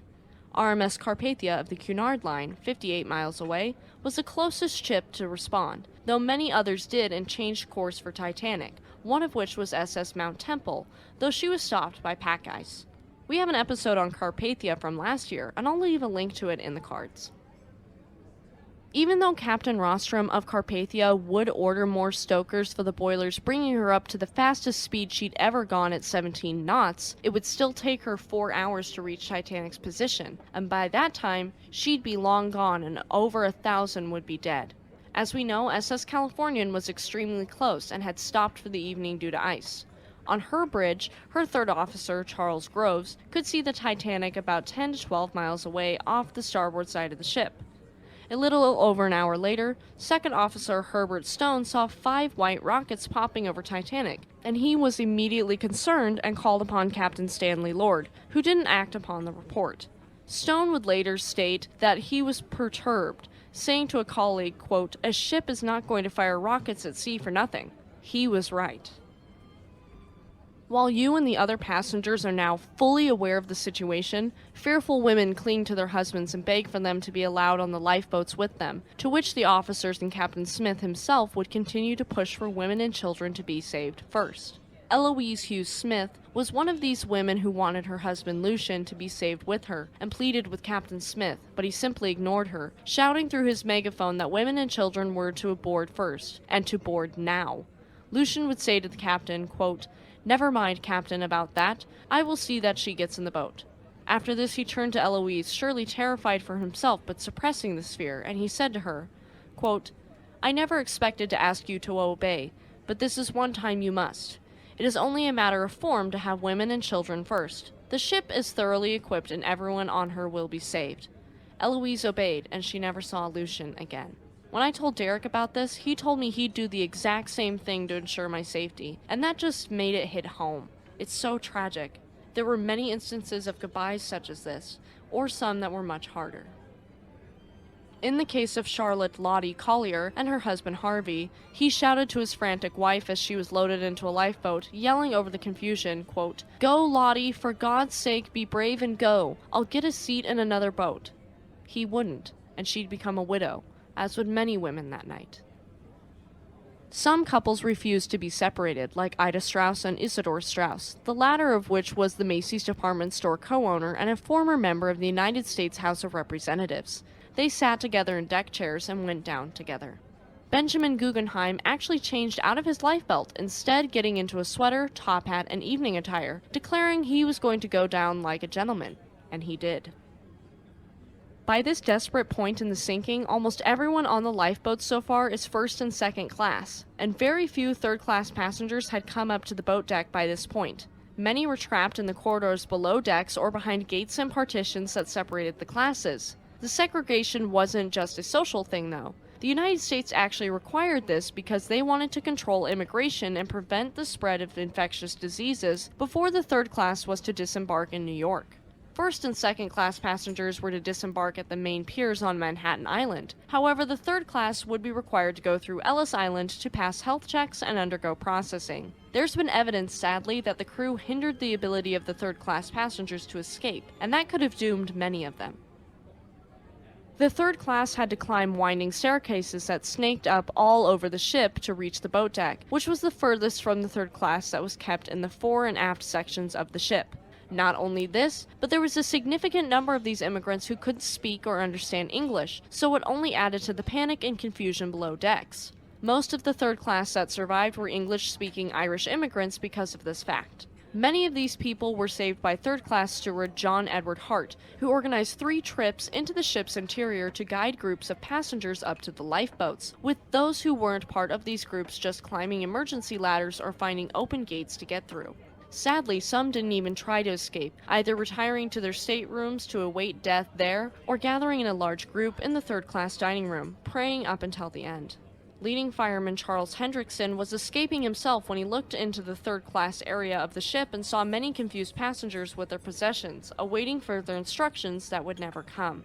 This has been described as stoic passivity, caused by generations of being told what to do by their social superiors, according to psychologist Wynne Craig Wade. By 1:30, Titanic's downward list increased to 5 degrees, and the listing to port increased as that side of the ship began to flood with water. The messages leaving the radio room became more and more desperate, with the last intelligible message sent from Titanic being at 1:45 a.m., and it states, quote, "Engine room full up to the boilers." The messages that followed were jumbled and scrambled, but the radio operators still tried their damnedest to continue communicating almost up until the very end. Panic first broke out on the boat deck when a group of male passengers, scared for their lives, rushed Lifeboat 14 as it was being lowered. 5th Officer Lowe was in charge of this boat, and he discharged 3 shots from a pistol into the air to control the crowd. No one was injured from the gunfire. On board this lifeboat was Violet Jessup, and we'll see her again in the sinking of HMHS Britannic at the end of the month. Our most controversial survivor, J. Bruce Ismay, boarded Collapsible C as it was lowered into the sea around 2 a.m., though some sources state it was around 1:40 a.m. He would later be condemned as a coward, a characteristic still stuck to him to this day. There's evidence pointing in both directions, so it's hard to say whether or not this choice was out of cowardice. After the last lifeboat was successfully launched, the forecastle was already well underwater. There was a lot of confusion and fear, and many witnesses claimed to have seen an officer shoot 2 men with a revolver as they dove for the safety of a lifeboat, before turning the gun on himself. It's always been heavily rumored that this officer was actually Officer Murdoch, even making it into James Cameron's film, though this isn't confirmed and should not be taken as fact. After Captain Smith made one final tour of the deck, filled with scared passengers scrambling for the stern, and at this point, if you're still on board, you might be one of them, Captain Smith turned to the remaining crew and the radio operators, stating, quote, "Now it's every man for himself." He told the men attempting to launch Collapsible A, "Well, boys, do your best for the women and children, and look out for yourselves." After this, he was seen returning to the bridge before it was swallowed by the sea. It's always been thought that he chose to go down with his ship, as was custom at the time, and died there at the bridge. But it is possible he jumped overboard from the bridge and died in the water. Harold Bride claims to have seen Captain Smith jumping from the bridge even, but we will never know that for sure. What we do know for sure is the last time anyone saw Thomas Andrews, he was in the first class smoking room around 2:05, and he made no attempt to save himself. There's also reports of seeing him before this helping with the evacuation, and even opening the kennels to free the dogs housed there. He was reportedly seen throwing deck chairs into the sea for passengers to use, and some even state they saw him jump from the bridge with Captain Smith, if he truly left. We'll never know the truth since there's so much conflicting information. As you and the other frightened passengers scrambled for the stern, some of you may have had a confession heard by or an absolution given to by second-class passenger Father Thomas Biles as Titanic's band continued to play outside the gymnasium. There were actually 2 bands on board Titanic, the most famous of which was the quintet led by Wallace Hartley that played after dinner and at religious services, while the other band was a trio and they played in the reception area outside the cafe and restaurant. These 2 bands had separate music arrangements and libraries, and they had never played together until the night of the sinking. There is a huge piece of folklore in the Titanic sinking that the last song the musicians played as Titanic began her final descent was "Nearer My God to Thee." However, this cannot be verified.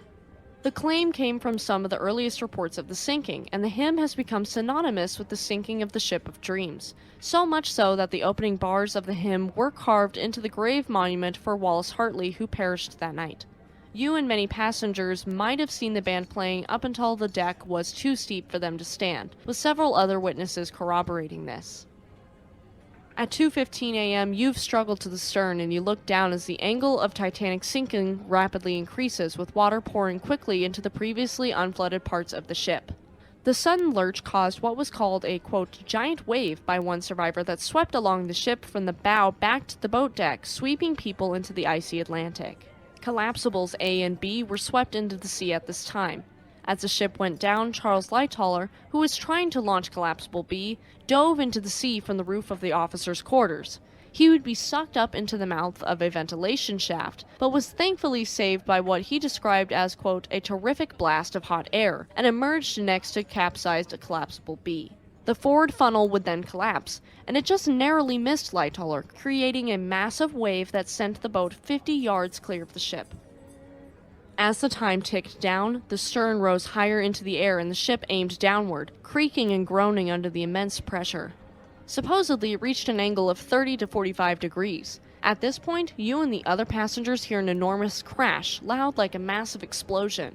Some attribute this to the boilers exploding, and this is when Titanic actually cracked in half because of the pressure of the stern in the air and the bow being sucked down into the sea. It snapped at the weakest point in the structure, right at the engine room hatch, and the lights went out just before she snapped, the stern falling back into the sea and crushing anyone underneath it. You're clinging to the railing of the stern as the forward end of it begins to rapidly flood, with just a tinge of that fragmented bow remaining attached to pull her under as the stern settled and filled with water, listing all the way to port and going completely vertical before disappearing into a flurry of bubbles at 2:20 a.m., 2 hours and 40 minutes after she hit the iceberg. Now, Titanic is gone, and you and many other passengers are left terrified and screaming for help in the water. It would be so cold that some would die immediately from shock. If you didn't die from the shock would be over after about 90 seconds. You'd have about 10 minutes before your extremities would be numb and entirely useless, and you'd die after about a half an hour to an hour of exposure unless you were incredibly lucky. Remember, you now have to swim to the lifeboats, and they are about 100 to 200 yards away.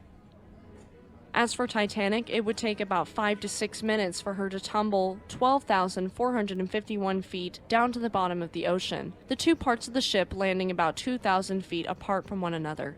She wouldn't be discovered until 1985 when Robert Ballard found her. As for the passengers, it was just the beginning of the next phase of a horrible nightmare that some would never wake from. That is the end of our episode on the sinking. We'll cover what happened to the passengers, the impact on society, and the inquiries in the next episode. I hope this has done some semblance of justice for the passengers and crew of Titanic. May they rest in peace. Okay everyone, we pick up where we left off. You and the other passengers and crew are now in the icy Atlantic Ocean. Remember, the air temperature was right around freezing and the water was 28 degrees Fahrenheit. Very cold. Around you are debris from the once beautiful ocean liner, which was floating just hours ago. Chairs furnishing from the walls, tables, doors, timber beams, chunks of cork from the bulkheads, and lots of smaller debris like blankets, clothes, and other trinkets. Some of these items rocketed up from the ship as she was sinking, injuring or killing others around you, while others used this to try and stay afloat. You might still be in a state of shock, but around you are hundreds of people crying, praying, begging for mercy, and screaming. It's so loud. It's as loud as a sports stadium, with the splashing, screaming, crying, and unmistakable sound of drowning and death. The cold temperature of the sea was lethal, with Charles Lightoller describing the feeling of this cold water like, quote, 1,000 knives being driven into the skin. Being immersed in freezing water like this can cause a few things. One of which is almost immediate death, or at least within a few minutes, from either uncontrollable breathing of water from the gasp reflex, cardiac arrest, or cold shock, which is different than hypothermia. Cold shock response is a series of neurogenic cardiorespiratory responses caused by a sudden immersion in cold water, and it is the most common cause of death in cold water like this. Hypothermia is defined as a body core temperature below 95 degrees Fahrenheit in humans, and it happens more gradually. It has two main causes: exposure to cold weather on dry land and cold water immersion. Symptoms of hypothermia depend upon the temperature. When a person dies from hypothermia, they typically perform what is called terminal burrowing, or hide and die syndrome, where the victim will enter a small enclosed space to pass away in their sleep. This wasn't the case for the victims of Titanic, most of which would die within the first 15 to 30 minutes due to the extreme cold. Of all of the people in the water, only 13 were rescued by the lifeboats despite the fact that there were enough seats for 500 more people, and hopefully you're one of them. If you're one of the lucky few who made it into a lifeboat, you had the unpleasant experience of hearing what survivor Lawrence Beasley called, quote, every possible emotion of human fear, despair, agony, fierce resentment, and blind anger mingled. I'm certain of those, with notes of infinite surprise, as though each one were saying, how is it possible that this awful thing is happening to me, that I should be caught in this death trap? Honestly, I think Mr. Beasley hit the nail on the head with that one. I could definitely see that being the honest experience of everyone in the water, and I could see myself thinking the exact same thoughts. Jack Thayer, a first-class passenger who survived the sinking, compared it to the sound of locusts on a summer night, though I wouldn't know that sound since I don't live in an area where locusts are common. Quote, a dismal moaning sound which I won't ever forget. It came from those poor people who were floating around calling for help. It was horrifying, mysterious, supernatural, is how George Reams described it. This horrifying sound was a shocking, traumatizing experience for those in the lifeboats who felt helpless to do anything about it, especially since many at the time had believed everyone was able to safely escape. This was their first moment realizing not everyone was to be saved. Among the few in the water who survived were Charles Lightoller, Jack Thayer, and Archibald Gracie, all three of whom had managed to make it to Collapsible B. 12 crew had made it to Collapsible B and were trying to help the 35 men clinging to the side of the overturned boat. They realized quickly that they could be swamped by the scared, desperate mass of people, and so they paddled away slowly, ignoring the pleas of many. Colonel Archibald Gracie would later write about the experience, recalling turning away many swimmers. He would write about them with admiration, stating, quote, in no instance, I am happy to say, did I hear any word of rebuke from a swimmer because of a refusal to grant assistance. One refusal was met with the manly voice of a powerful man. "All right, boys, good luck and God bless you." According to Colonel Gracie, rumor has it that this man could have possibly been Captain Smith. Other men aboard Collapsible B stated as such, including stoker Harry Sr. and entree cook Isaac Maynard, stating Smith was there, with fireman Walter Hurst affirming that he most definitely thought the man Gracie was referring to was Captain Smith. Hurst thought this man was cheering on the occupants of Collapsible B, yelling, quote, "Good boys, good lads," with the voice of authority. Hurst was so deeply touched by this man's honor and valor that he reached out to him with an oar later, only to find this man to be already dead. About 20 or so swimmers reached Collapsible A, which was partially flooded due to the fact that its sides hadn't been raised properly, and so those who climbed into the boat sat in a foot of freezing water. Many of those in Collapsible A died overnight due to the slow onset of hypothermia. Drifting in the still, glass-like sea much farther out from Collapsibles A and B were the other 18 lifeboats, many with empty seats. The occupants of the lifeboats wondered what they should do for the hundreds of swimmers crying out for help, if anything at all. The general fear was that the lifeboats would be swamped and tipped over, so they stayed away as hundreds drowned. The closest lifeboat to the sinking ship was Lifeboat 4, which was only about 160 feet away. 2 people had actually been able to drop down into Lifeboat 4 from the ship, and 1 other was scooped up from the water before Titanic foundered. Afterwards, 7 more men were pulled up into Lifeboat 4, though 2 of these men would pass away from hypothermia. Collapsible D rescued 1 man who had jumped into the water and swam over to it immediately after the boat had been lowered. The rest of the lifeboats decided against returning to the site to save anyone else. Of course, there were some firm objections as people wanted to help those stranded. Quartermaster Hykins was in command of Lifeboat 6, and he sternly told the women in his boat that there was no point in going back to help anyone, as there were, quote, "only a lot of stiffs there." To me, that's just disgusting. I can understand the fear of being capsized, but referring to your fellow man as stiffs is something else entirely. It took about 20 minutes for the noise from the swimmers to start to die down as they either died or slipped into unconsciousness. Of course, there was still a haunting moan with echoing whimpers in the otherwise dead silence of the sea. 5th Officer Lowe was in charge of Lifeboat 14, and he, quote, "waited until the yells and shrieks had subsided for the people to thin out, before returning to rescue what little remained alive." To me, again, this is just foul. I'd risk losing my own life before sitting there and doing absolutely nothing. Lowe would round up 5 lifeboats, transferring the occupants between them to free up space in Lifeboat 14, then taking a crew of 7 crewmen and a male passenger who graciously volunteered back to where Titanic had once been not 30 minutes earlier.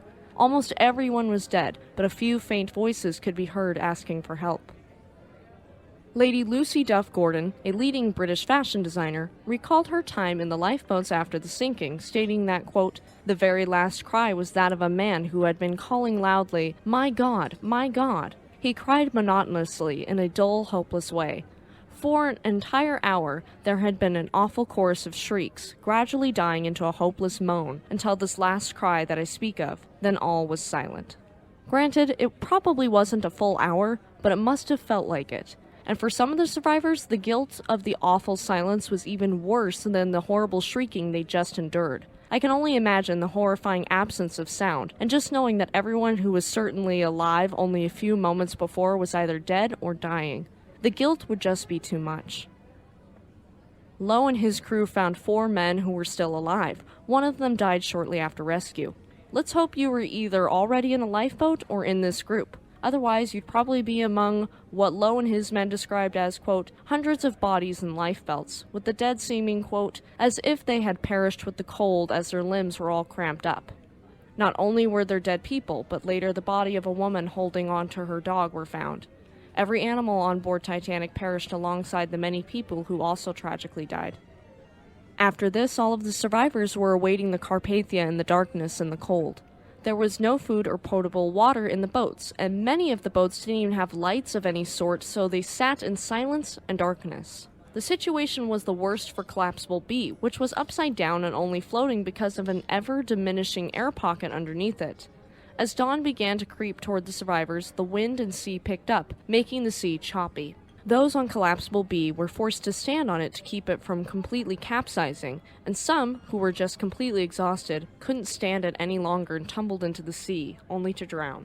It became increasingly difficult for everyone else to maintain their balance as waves splashed over the collapsible lifeboat. Later on, Colonel Gracie would write of the perilous position he and the other survivors were in, recalling it to be, quote, the utter helplessness of our position. This position is depicted in the film A Night to Remember, and it's done very well. I highly recommend it if you haven't seen it.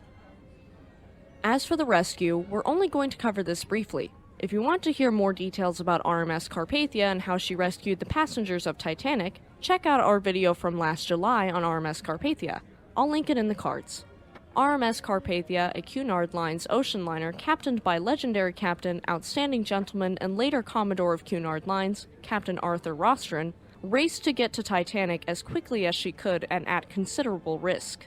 She had to dodge icebergs and pack ice on her way to Titanic's location, but she did so anyway, with Captain Rostron directing all steam away from everything, including heating and the kitchens, in order to reach 17 knots, the fastest Carpathia would ever go, to reach Titanic.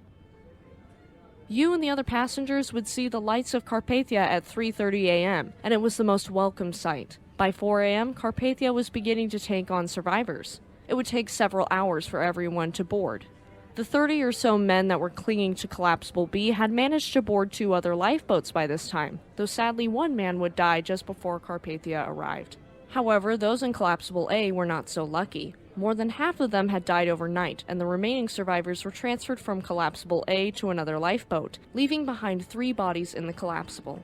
Collapsible A and the 3 bodies would drift away and be recovered by RMS Oceanic a month later, with the decaying bodies still aboard. As dawn broke over the Atlantic Ocean, the passengers of Carpathia were shocked by what they saw, which was described by one as, quote, fields of ice on which, like points on the landscape, rested innumerable pyramids of ice. As for Captain Rostron, he saw ice everywhere. This included 20 large bergs, measuring up to 200 feet high, as well as a vast amount of smaller bergs. Along the way, they also ran into ice floes and debris from Titanic floating around in the Atlantic. Relief washes over you as the lifeboats begin to be brought alongside RMS Carpathia, and survivors boarded Carpathia in numerous ways, including climbing up rope ladders for those strong enough, some being pulled up in slings, and the children being hoisted up in mail sacks. Everyone was exhausted and still in shock from their experience, and you're one of the people in the last lifeboat, which was Charles Lightollers' Lifeboat 12 with 74 people crammed in like sardines in a can, despite the fact it was only designed for 65.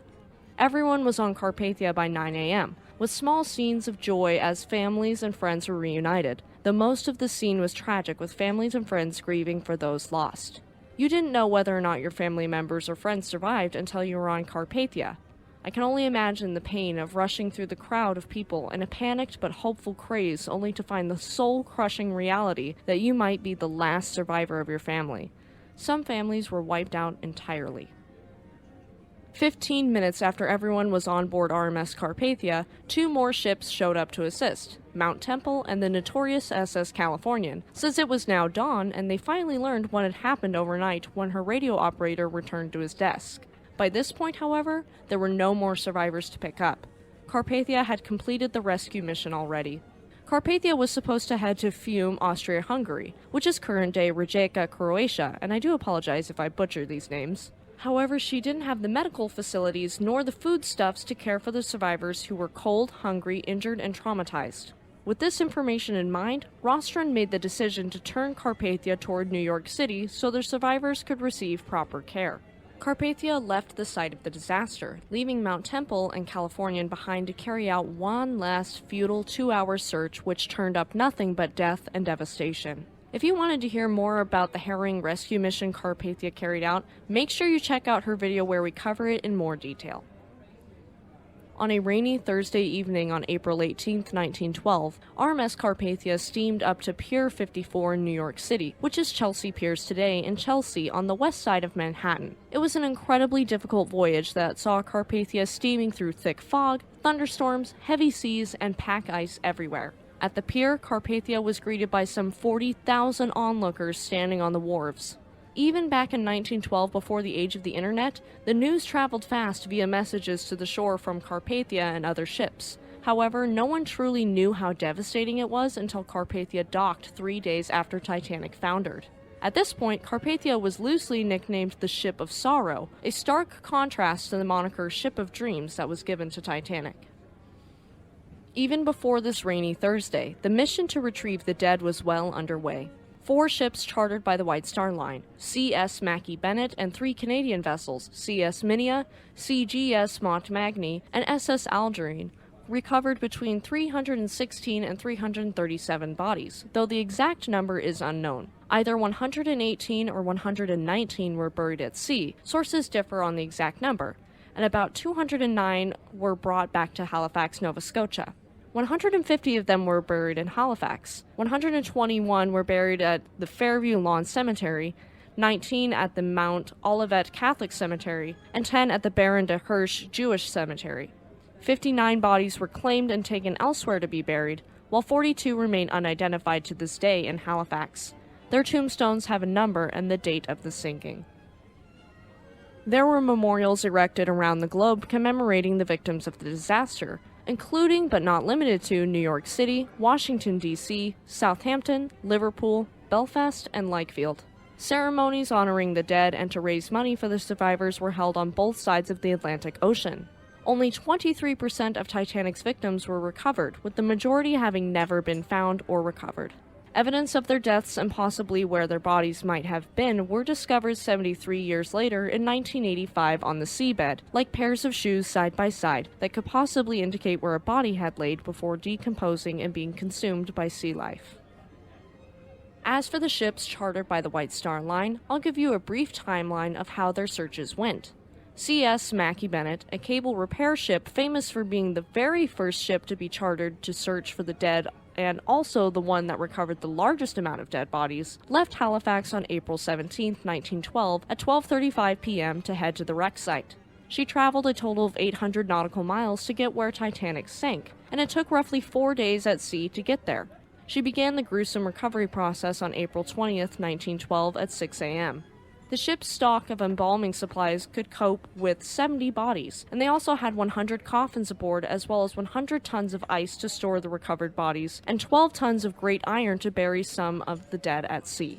There were 306 bodies in total recovered by the Mackie Bennett, with 51 being recovered on the first day. This breaks down to 46 men, 4 men, and 1 baby boy, which would be identified in 2007 as the body of Sidney Leslie Goodwin, the youngest child in a family of 8 who all perished. This just makes my heart ache. I can't imagine that being my baby boy. 24 of these first 54 were buried at sea due to the disfiguration that made them difficult to identify. In total, 116 bodies were buried at sea by the Mackie Bennett due to disfiguration or a lack of embalming fluid, and 56 bodies were buried at sea that the crew were able to identify. On April 30th, 1912, CS Mackie Bennett returned to Halifax, Nova Scotia with 190 bodies on board, and the town rang church bells and fire bells to honor the dead. CS Minia was brought in when it became abundantly clear that the recovery operation was far more than one ship could handle. She left Halifax, Nova Scotia on Monday, April 22, 1912, and arrived at the site of the sinking on Friday, April 26, 1912. Minia would spend 1 week searching for the area for the deceased, equipped with 150 coffins, 20 tons of ice for storage, 10 tons of great iron for sea burials, and an unknown amount of embalming fluid, if any. In total, Minia recovered 17 bodies, 2 of which were unidentified firemen and were buried at sea. 15 would be taken back to Halifax, 10 being crew and 5 being passengers. CS Minia arrived safely back in Halifax on May 6, 1912. We move on to the third ship, CGS Montmagny, and she received all of the empty, unused coffins and spare embalming fluid from CS Minia. She left the same day Minia arrived on May 6, 1912. In total, she managed to recover 4 bodies, 1 of which was buried at sea for unknown reasons, and 3 of which were delivered to Louisbourg, Nova Scotia, and they were sent to Halifax on the railway system. On May 13, 1912, CGS Montmagny continued her fruitless search, but found nothing more, and so she returned to Halifax on May 23, 1912. The last of the 4 ships chartered by the White Star Line for the recovery effort was SS Algerine, a steamship. She sailed from St. John's, Newfoundland on Thursday, May 16, 1912, to meet up with CGS Montmagny, and she did so on May 19, 1912. She spent 3 weeks out at sea searching the site of the sinking for the dead. She recovered one body, that of James McGrady. He had served as a saloon steward aboard Titanic. On June 6, 1912, SS Algerine arrived in St. John's, and there Mr. McGrady's body was transferred to the steamer Florizel to be taken to Halifax. Florizel arrived in Halifax on June 12, 1912, almost 2 full months after the sinking. There were other bodies recovered, including the 3 from Collapsible A recovered by RMS Oceanic, and all 3 were buried at sea. One was recovered by the SS Ottawa, and it was the body of William Thomas Curley, a second-class saloon steward, and he was found on June 6, 1912, and buried at sea. One body was recovered on June 8, 1912 by SS Ilford, and it was the body of William Frederick Cheverton. He was a member of Titanic's victualling crew, and he was buried at sea. 4 more bodies were recovered by RMS Carpathia when she rescued the survivors, 1 from the water and 3 from the lifeboats, and all 4 were buried at sea. For anyone curious as to what a sea burial looks like, I'll give you a brief description. Ceremonies for burial at sea varies wildly due to religion, so I'll give you the general idea of it. Typically, either the captain of the ship or aircraft, or a religious representative from either the deceased's religion or the state religion, will perform the ceremony. It can include burial in a casket, burial sewn in sailcloth, burial in an urn, or the scattering of cremated ashes from the ship. Burial at sea via aircraft is performed with cremated ashes. There are other forms like the mixing of one's ashes with concrete and then dropping the concrete block down into the ocean to form an artificial reef. One example of this is the Atlantis Reef, also known as the Neptune Memorial Reef, and it is entirely made of cremated remains and cement, and it is the largest man-made reef at a depth of about 40 feet. The biggest reaction to the disaster was primarily outrage and utter shock, directed at several sources and issues, and this included many overlying questions. Why did Ismay save himself when so many others died? Why weren't there more lifeboats? Why did Titanic run into an ice field at maximum speed? Why were many of the lifeboats launched half empty or more? These, among many other questions, were asked by the public, and they had no answers yet.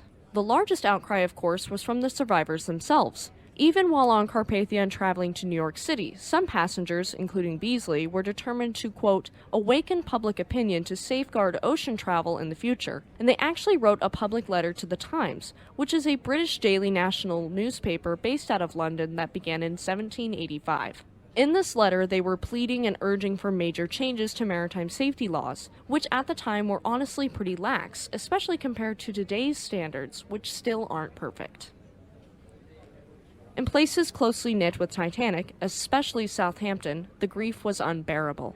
For the city of Southampton, the losses were numerous. It was the home port for 699 crew members and home to many of the passengers as well. The streets were filled with enormous crowds of crying women, the mothers, sisters, daughters, and wives of crew members, and the crowd huddled around the White Star offices, filling the streets with a haunting moan and whimpers of sorrow. They waited for news on their loved ones, hoping for the best yet preparing for the worst. Most of them were related to the 549 Southampton natives who died in the disaster. Meanwhile, in Belfast, where Titanic was built, shipyard workers openly cried in the streets, and the churches were packed beyond their limits. Sadly, those who worked in the shipyard saw Titanic as a symbol of Belfast's industrial prowess, and so when she sank, not only did the city's shipyard workers grieve, but they felt a misplaced sense of guilt. The ones who helped build the ship of dreams thought they were at least partly responsible in one way or another, and as we know, this just isn't the case. They didn't hit the iceberg after all, Titanic's crew did. After the sinking of Titanic, there were 2 public inquiries, one in Britain and one in the United States. We are going to cover both inquiries. Please note before we move forward that I am not a lawyer, and none of the things I'm about to tell you count as legal advice. Any lawyers listening, feel free to add to the conversation. Since the American inquiry started first, we'll begin there and then circle back to the British inquiry. The news reached a Republican senator for the state of Michigan named William Alden Smith, and when he heard about the tragic sinking, he saw the opportunity in front of him that many might not have. He could establish an American inquiry into the disaster to not only investigate Titanic's sinking, but marine safety issues overall. Let's get a little backstory on Mr. Smith, because it's quite interesting. This wasn't his first rodeo, so to speak. In the past, he'd conducted an investigation into railroad safety issues. From this, he sponsored a lot of the operating and safety regulations passed by Congress that would preside over the American rail industry. However, an inquiry needed to be sprung quickly before the surviving passengers and crew returned to their homes elsewhere. First, he attempted contacting then-President William Howard Taft. However, he was informed by the President's secretary that they did not intend to take action. Well, for Mr. Smith, this simply would not do. Without the help of President Taft, Smith moved forward on April 17, 1912, addressing the Senate. In his address, he described a solution that would ultimately grant the Committee on Commerce powers to establish a hearing to investigate Titanic's demise. Astoundingly, Smith's resolution passed, Taft not required. A fellow Republican senator from Minnesota and chair of the Commerce Committee, Newt Nelson, would go on to appoint William Smith as chair of a subcommittee to carry out the hearings. President Taft received the news that his friend and military advisor, Archibald Butt, who had been an American Army officer and aide to both President Taft and President Theodore Roosevelt, had not survived. So the following day, after everything was set up with the Senate, William Smith met with President Taft to arrange additional measures related to the inquiry, and one of these was a naval escort for RMS Carpathia to ensure no one left the ship before it docked. Everyone was a witness at this point. That afternoon, after speaking with President Taft, Smith traveled by train to New York City alongside other officials and fellow Democrat Senator from Nevada, Mr. Francis G. Newlands, to meet Carpathia at the dock on the evening of April 18, 1912. At this point, it was public knowledge that J. Bruce Ismay had survived, and it was the intention of the party on their way to New York to serve subpoenas on Ismay and the surviving crew and officers. This subpoena would require all of them to remain in America during the duration of the inquiry to testify before the subcommittee the next morning. For anyone unfamiliar with this legal term, we'll briefly cover what a subpoena is. A subpoena or witness summons is a writ issued by a government agency, most often a court of some sort, to compel testimony by a witness or production of evidence under a penalty of failure. There are two common types of subpoena, and pardon my Latin as we cover this. The first is subpoena ad testacundum, and this orders a person to testify before the ordering authority or face punishment. This subpoena can also request the testimony to be given by phone or in person. The second type is called subpoena duces tecum, and it orders a person or organization to bring physical evidence before the ordering authority or face punishment. This is often used for requests to mail copies of documents to requesting parties or directly to court. Obviously, we'd be going for the first type, requiring witness testimony. Smith and company boarded Carpathia that rainy Thursday evening on April 18, 1912, informing Ismay that he would be required to testify before the subcommittee the next morning on April 19th. The hearings began that Friday morning at the Waldorf Astoria Hotel in New York, which still stands today and is a luxury hotel and condominium residence. These hearings would later be moved to Washington, D.C., and there they'd be held in the Russell Senate Office Building, which also exists and is the oldest of the United States Senate office buildings. Now we get into our key players of the committee. There were 7 senators who would serve on the subcommittee, 4 Republicans, the Smiths serving as chair, Jonathan Bourne from Oregon, Theodore E. Burton from Ohio, and George Clement Perkins from California, and 3 Democrats, Duncan U. Fletcher from Florida, Francis G. Newlands from Nevada, who we talked about earlier, and Furnifold McLendal Simmons from North Carolina. The composition of the subcommittee was strategically picked in order to make sure there was full representation of the liberal, moderate, and conservative wings of the two parties. Now that we are acquainted with our subcommittee, we can move on to questioning. Questioning of the witnesses would be carried out by various members of the committee at separate times, opposed to having all 7 senators present the entire time. However, most of the work was on Smith's shoulders, and he personally would conduct the questioning of all of the key witnesses. This did cause a bit of turbulence between him and the other members of the committee, and it made him more enemies than friends, since it was interpreted as him taking the spotlight. If it was, we'll never know. This would result in some members of the committee attending the hearings infrequently, as there was not much for them to do since Smith was practically running the entire thing. We can fault him for this, but I still tip my hat to him for even getting the show on the road to begin with. The official investigation spanned 18 days. punctuated by recesses in between, and testimony was recorded from over 80 different witnesses. The witnesses including surviving passengers and crew, as well as captains and crew members of other ships in the area of the sinking, expert witnesses, various officials, and others who received or transmitted the news of the sinking of Titanic. There was a wide range of evidence submitted, from the deposition of correspondence and affidavits to questioning and spoken testimony in the hearings. There was a large number of subjects they covered, many of which we are glad they did. A few of them were Titanic's distress calls, the legal yet severely inadequate number of lifeboats, the ice warnings received and how many, the handling of the evacuation, and even the handling of the ship itself and her speed, which of course was far too fast. The first to be questioned was, of course, J. Bruce Ismay. However, he wasn't the only one who would testify or provide evidence. Others from Titanic included the most senior surviving officer, Second Officer Charles Lightoller, the lookout who sounded the alarm and spotted the iceberg, Frederick Fleet, first-class passenger Archibald Gracie IV, and Harold Bride, a surviving wireless operator. Of those questioned from other ships, some were the captain of RMS Carpathia, Arthur Rostron, the wireless operator aboard Carpathia, Harold Cottam, captain of RMS Olympic, Herbert Haddock, and captain of the ever-controversial SS Californian, Stanley Lord. There were also expert witnesses called in, including those speaking on subjects like iceberg formation, radio communications, and newspaper reporting. This even included the chairman of the Marconi Company, Guillermo Marconi, general manager of the Associated Press, Melville Elijah Stone, and director of the United States Geological Survey, George Otis Smith. Of course, there were many, many others called to the stand, and one of these people was the vice president of the International Mercantile Marine Company, Philip A. S. Franklin. For those who don't know, the International Mercantile Marine Company, or IMM, was a shipping consortium headed by J.P. Morgan, who would also start Chase Bank and controlled the White Star Line. The inquiry would be concluded with William Smith boarding Titanic's sister ship, RMS Olympic, when she was in New York on May 25, 1912. There, he would inspect the ship's system of watertight doors and bulkheads, which, of course, were identical to Titanic's. He'd also interview some members of Olympic's crew while she was in port, and this would help aid the committee's final decision. Now we are going to get into the final report of the American inquiry, which was presented to the United States Senate on May 28, 1912. The report was 19 pages long with 44 pages of exhibits and summarizing roughly 1,145 pages of affidavits and testimonies. For anyone unclear of what an exhibit is in the legal sense, I'll give you a brief explanation. An exhibit is a document, photograph, object, animation, or other device formally introduced as evidence in a legal proceeding.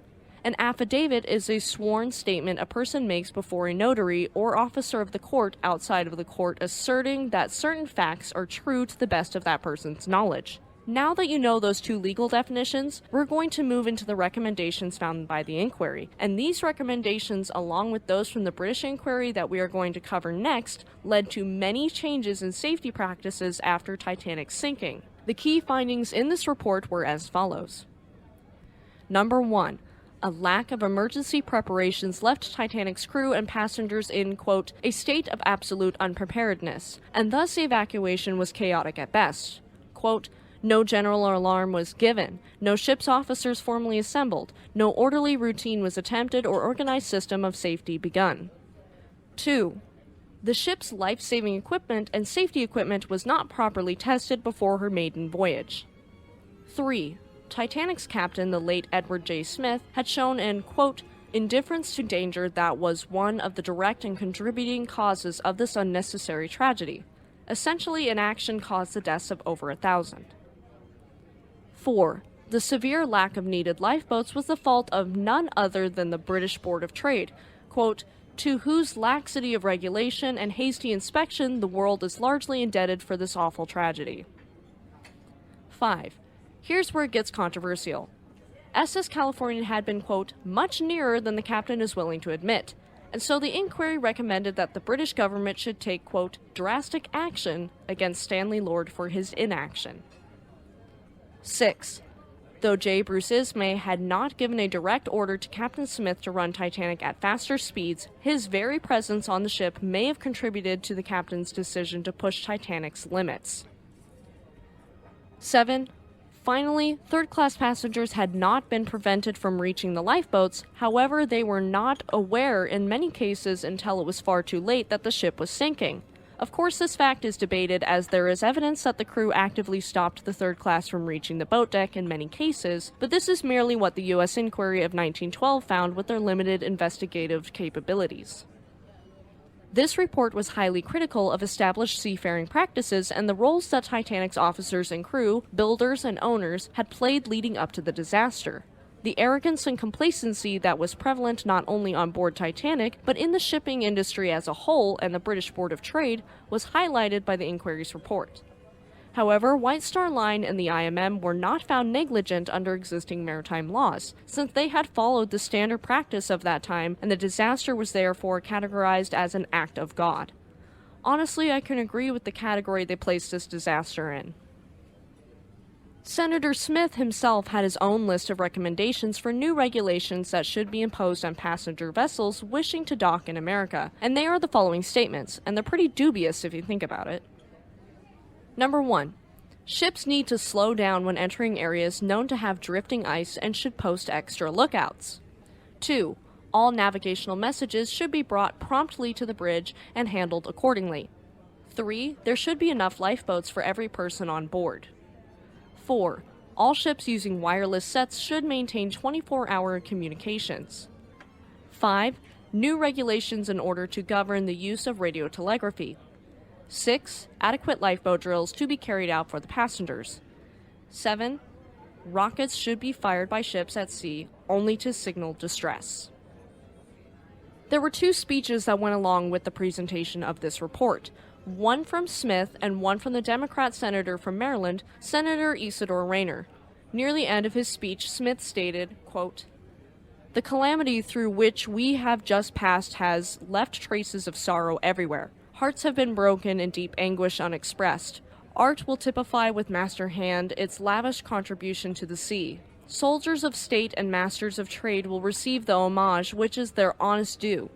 Hills will be cleft in search of marble white enough to symbolize the heroic deeds, and where kinship is the only tie that binds the lowly to the humble home bereft of son or mother or father, little groups of kinsfolk will recount, around the kitchen fire, the traits of human sympathy in those who went down with the ship. These are choice pictures in the treasure house of the affections, but even these will sometime fade. The sea is the place permanently to honor our dead. This should be the occasion for a new birth of vigilance, and future generations must accord to this event a crowning motive for better things." Rayner's closing words actually got applause from the assembled senators, and I just have to remind you that though he states here that Nearer My God to Thee was played during the sinking, this isn't confirmed. However, Mr. Rayner stated, quote, "The sounds of that awe-inspiring requiem that vibrated o'er the ocean have been drowned in the waters of the deep. The instruments that gave them birth are silenced as the harps were silenced on the willow tree. But if the melody that was rehearsed could only reverberate through this land, nearer my God to thee, and its echoes could be heard in these halls of legislation, and at every place where our rulers and representatives pass judgment and enact and administer laws, and at every home and fireside, from the mansions of the rich to the huts and hovels of the poor, and if we could be made to feel that there is a divine law of obedience and of adjustment, and of compensation that should demand our allegiance, far above the laws that we formulate in this presence, then from the gloom of these fearful hours we shall pass into the dawn of a higher service, and of a better day, and then, Mr. President, the lives that went down upon this fated night did not go down in vain."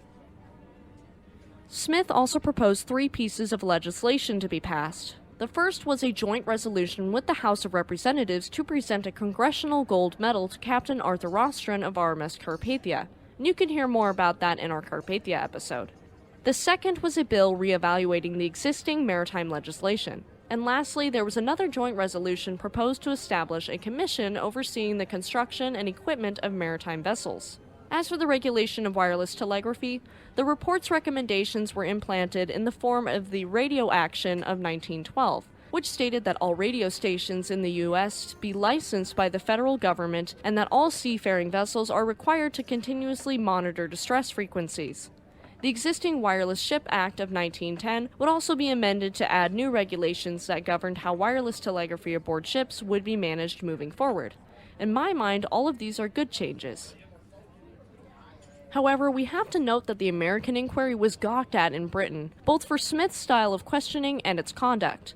It was seen as a direct attack on the British shipping industry as a whole, despite the fact that Titanic was indirectly owned by the IMM, an American consortium.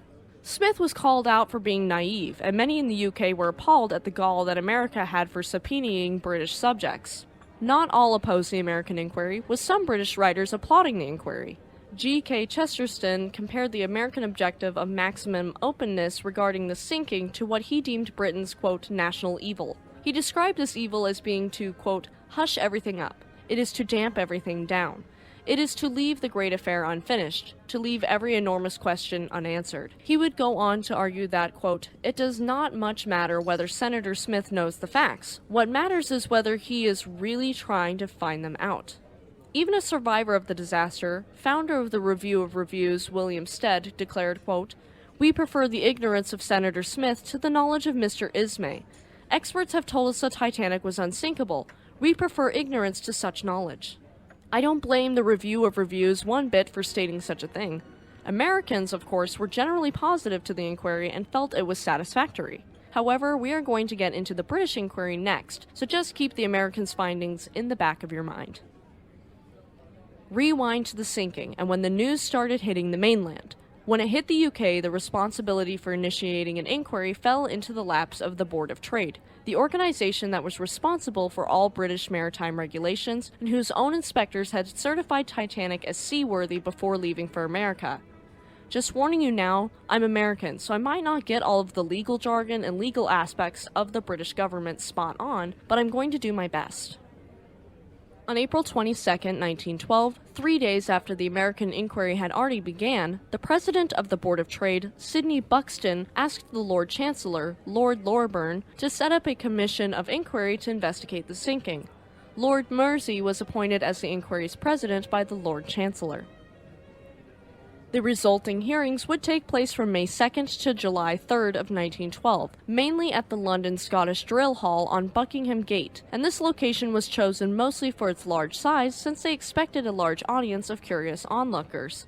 However, this building had terrible acoustics and made hearing what was happening almost impossible.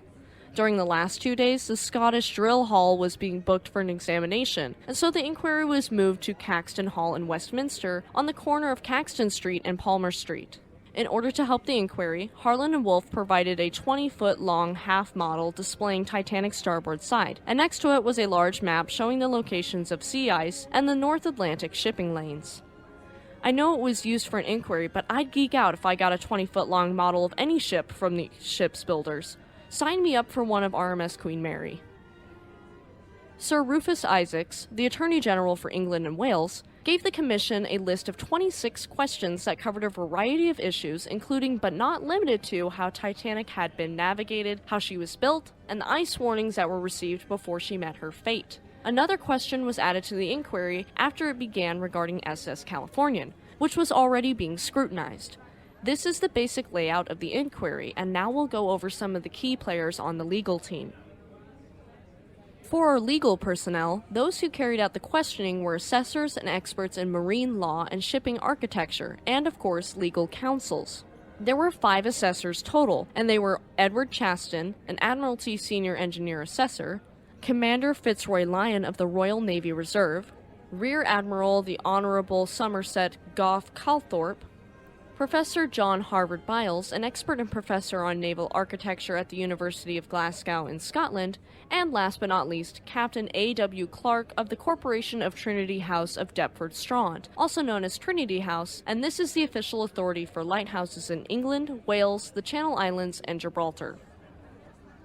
There were others involved, of course, and these key players were the Attorney General who we mentioned earlier, Sir Rufus Isaacs, and he'd be representing the British Board of Trade, Robert Finlay, who was representing the White Star Line, Thomas Scanlon, who was an Irish barrister and a member of Parliament from 1909 to 1918, and Clement Edwards, a Welsh lawyer, journalist, trade union activist, and Liberal Party politician. Of course, every person and organization needs a lawyer too.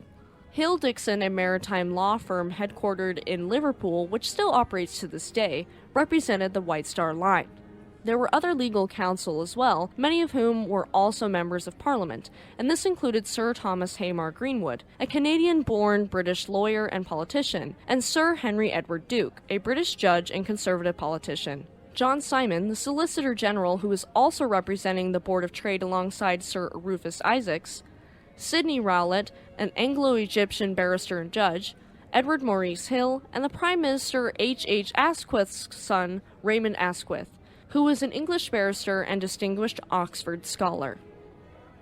For the organizations that had counsel representing or watching on their behalf, we have the British Board of Trade, the White Star Line, the Chamber of Shipping of the United Kingdom, the British Seafarers Union, which dissolved in 1922, the Imperial Merchant Service Guild, the Marine Engineers Association, the National Union of Stewards, also known as the National Union of Ship Stewards, Cooks, Butchers, and Bakers, and was active between 1909 and 1921, the National Sailors and Firemen's Union of Great Britain and Ireland, which became the National Union of Seamen and amalgamated with the National Union of Railwaymen in 1990 to form the National Union of Rail, Maritime, and Transport Workers, and the builders of Titanic, Harland and Wolff.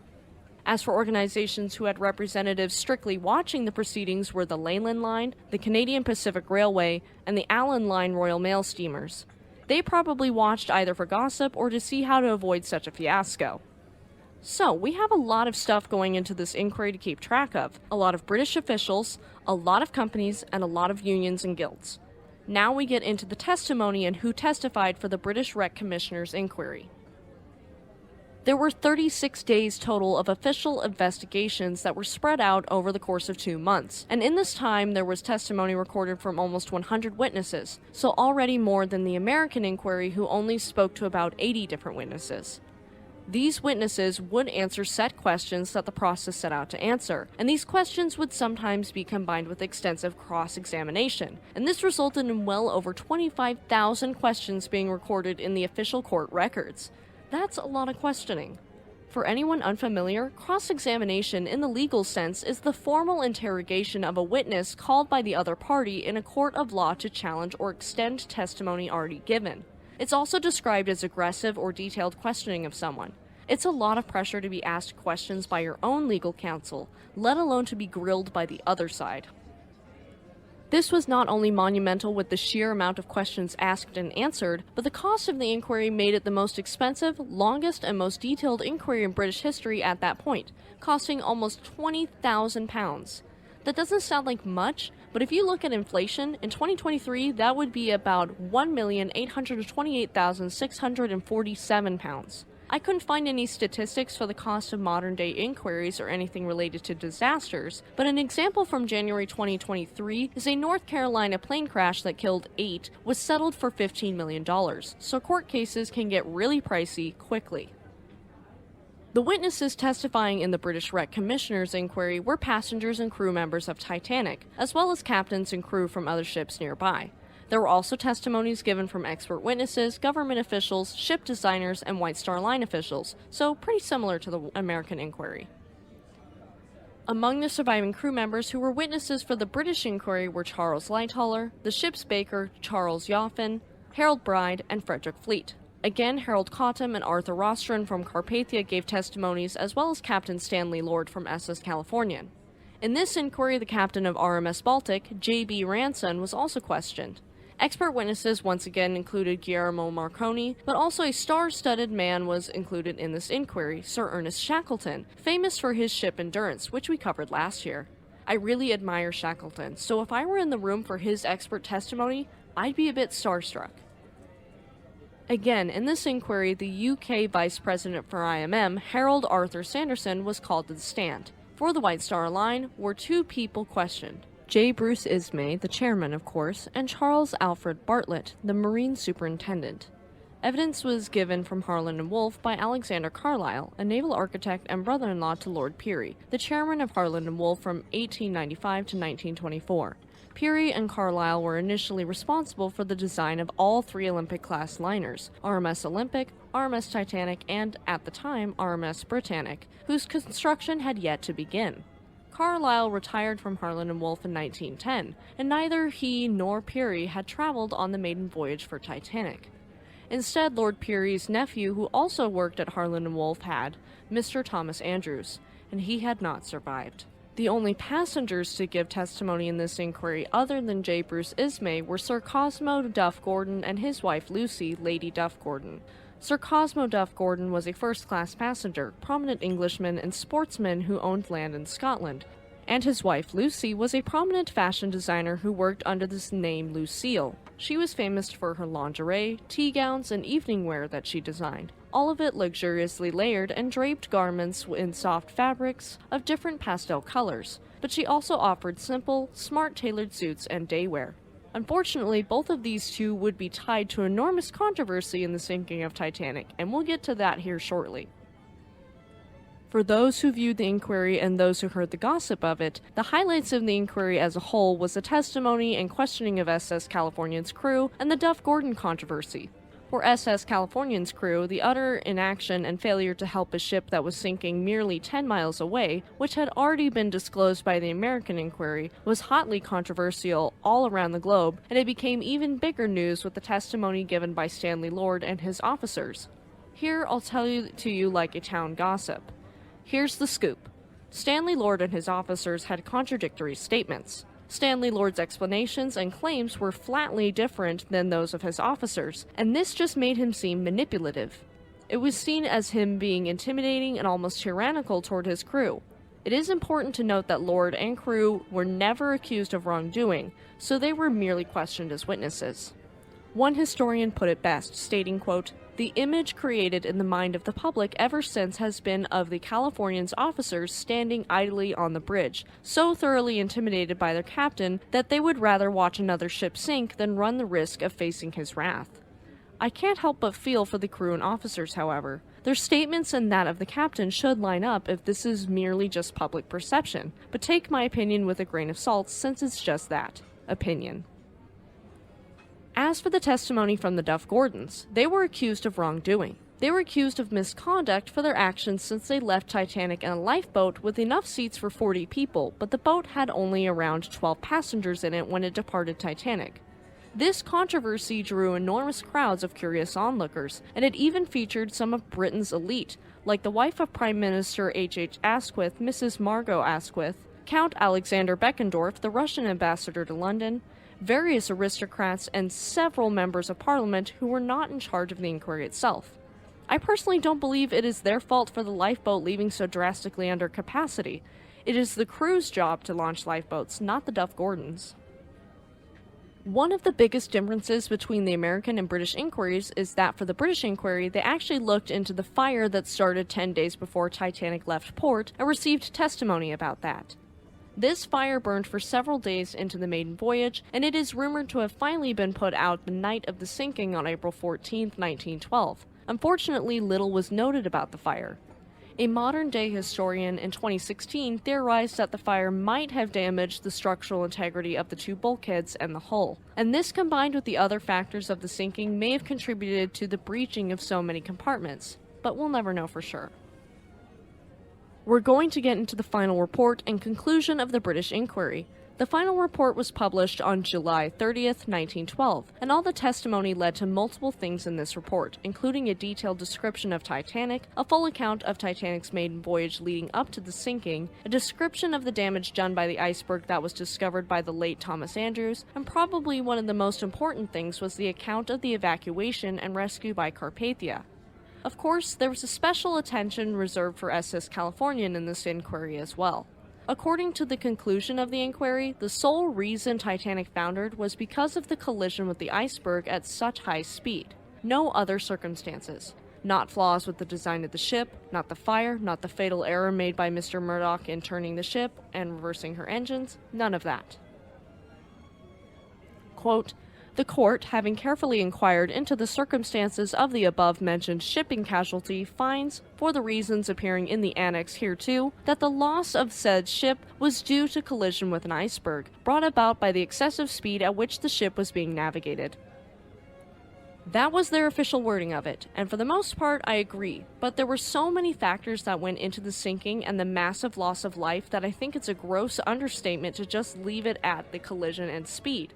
They did note that the lookout being kept was inadequate given the navigational hazards that were presented to Titanic. Being there were only 2 lookouts that night, the ship was going fast and they neglected to bring along their binoculars, even if it's been proven that that might not have helped. The ship's officers were noted as complacent in the report, though I would hate to say such a thing. I personally believe they were going off of what Captain Smith was relaying to them.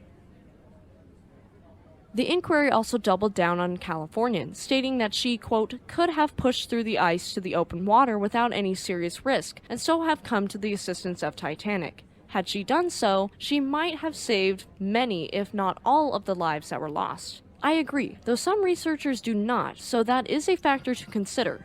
Sir Rufus Isaacs, the Board of Trade's representative, recommended to Lord Mersey that a formal inquiry should move forward investigating Captain Lord's, quote, competency to continue as master of a British ship. However, there was no further action because of legal technicalities that are unspecified. Rightfully so, the British Board of Trade was looked down upon for its incredibly lax regulations, especially the rules regarding lifeboats. There should have been enough seats for everyone aboard, and the crews should have been trained properly on how to use them safely and effectively. Luckily, the Duff Gordons were cleared of any wrongdoing, as they should have been. However, they did get scolded for not being tacked. Here's where we get to some serious differences between the American and British inquiries. The Mersey Report, as it's called, did not hold the failures of the Board of Trade, Titanic's Captain Edward Smith, or the White Star Line against them. They did find Smith at fault for not changing course or slowing down, but he hadn't been negligent because he followed the practices that were common at the time and had been deemed safe up until that point. The inquiry noted that British ships before Titanic had carried over 3.5 million passengers east and west on the Atlantic with a loss of only 10 lives. But with how many ships I cover from this point in time, I just don't understand how that is possible. Not saying their numbers or facts are wrong, it just seems odd to me. They would go on to conclude that Captain Edward J. Smith had done, quote, only that which other skilled men would have done in that same position. They did note the practice itself to be faulty, and, quote, it is to be hoped that the last has been heard of this practice. What a mistake in the case of Titanic would without doubt be the negligence in any similar case in the future. As for the recommendations, it would similarly echo the Americans, pleading for changes in safety regulations and practices on British ships. The report was received well by the British press, though there were others that were critical, namely Charles Lightoller. In his memoirs, he pointed out that the inquiry had a severe conflict of interest, stating, quote, a washing of dirty linen would help no one.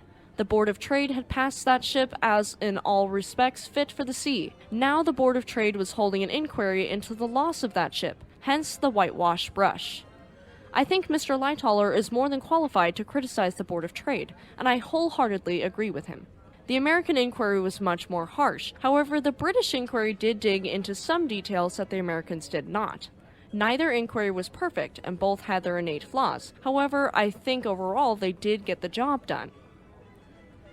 Of course, after these inquiries, there were major changes to the shipping world. Much needed changes. After the disaster, the British and American boards of inquiry stated that all ships should carry lifeboats for everyone on board the ship. Mandated lifeboat drills needed to be carried out, lifeboat inspections needed to be conducted, and furthermore, a lot of these lifeboat recommendations would find their way into the International Convention for the Safety of Life at Sea, or SOLAS, passed in 1914, and we still refer to it to this day, though it has been updated numerous times, most recently on May 25, 1980. Not only were lifeboat regulations changed, but the fact that there needed to be a 24-hour, 7-day-a-week radio watch, and in the United States, the Radio Act of 1912 was passed. This rule would also be published in SOLAS. It officially states that not only does there need to be radio communications operated 24 hours a day on ships, but that there should be a secondary power supply so they would not miss distress calls coming in.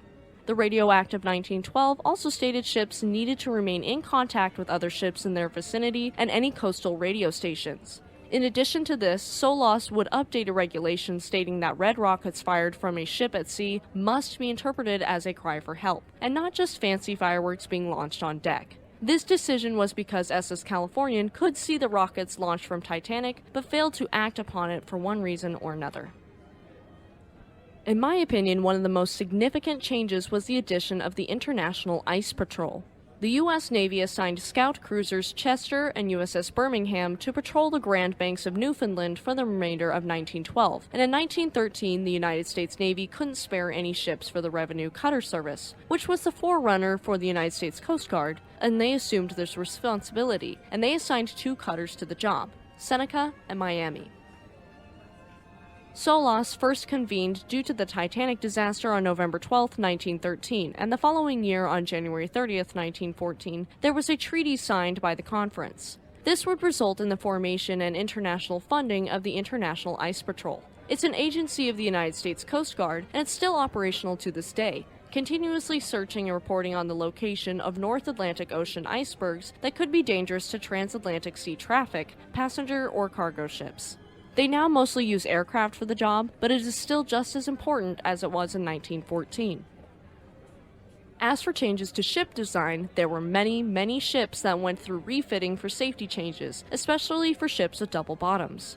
One of these ships was Titanic's eldest sister, RMS Olympic. Her double bottom was extended up the side of her hull to create that double hull for extra safety. Her bulkheads were also raised up to sea deck, and many of Britannic's features would be changed as well, but we'll cover that next week when we talk about her. This extension of Olympic's and other ships' watertight compartment bulkheads made the compartments much more watertight and secure, but it wasn't perfect and it still isn't. Anything having to do with humans will not be perfect, but we can continue to improve and learn from the mistakes of the past. Titanic has lived on as a cultural phenomenon that people, including myself, just can't seem to get enough of. From the time of the sinking, she was seen as wildly sensational and ultra-tragic, which is weird since there were other comparable sinkings at the time with a similar story or death toll, but that didn't matter. Titanic's legend will live on endlessly. She is continuously decaying on the seabed, with roughly 1/10,000th of an inch oxidizing per day on her metal surfaces. One day she will collapse in on herself, and nothing more than a heap of rust will be left on the ocean floor. There is no stopping it, but it is still incredibly sad to think that the grave of so many will one day just cease to exist. Let's hope that continuously talking about the tragedy can help us remember the victims and honor them. That is what I hope to do with our 3-part series on her, as I have always loved the Ship of Dreams and will continue to do so. Thank you for tuning in to the 4th episode of Titanic Month on Shipwreck Sunday. If you liked this episode and are listening on YouTube, please give us a like, leave us a comment, and subscribe to our channel. If you liked this episode and are listening on Spotify, Samsung Podcasts, Amazon Music, or another podcast service, please subscribe for more content and leave us a 5-star review, as it does help us reach more listeners like you. If you have any ships you'd like us to cover, please leave us a comment and you might hear your favorite ship here on the podcast. Check out our community tab for updates and to interact with us, and don't forget to check out our second channel, Speed Force Media. Tune in next Sunday for the final episode of Titanic Month, where we cover the final Olympic-class sister, HMHS Britannic. Also tune in next Monday for the final bonus episode of Titanic Month. Have a great week, and we'll see you next time.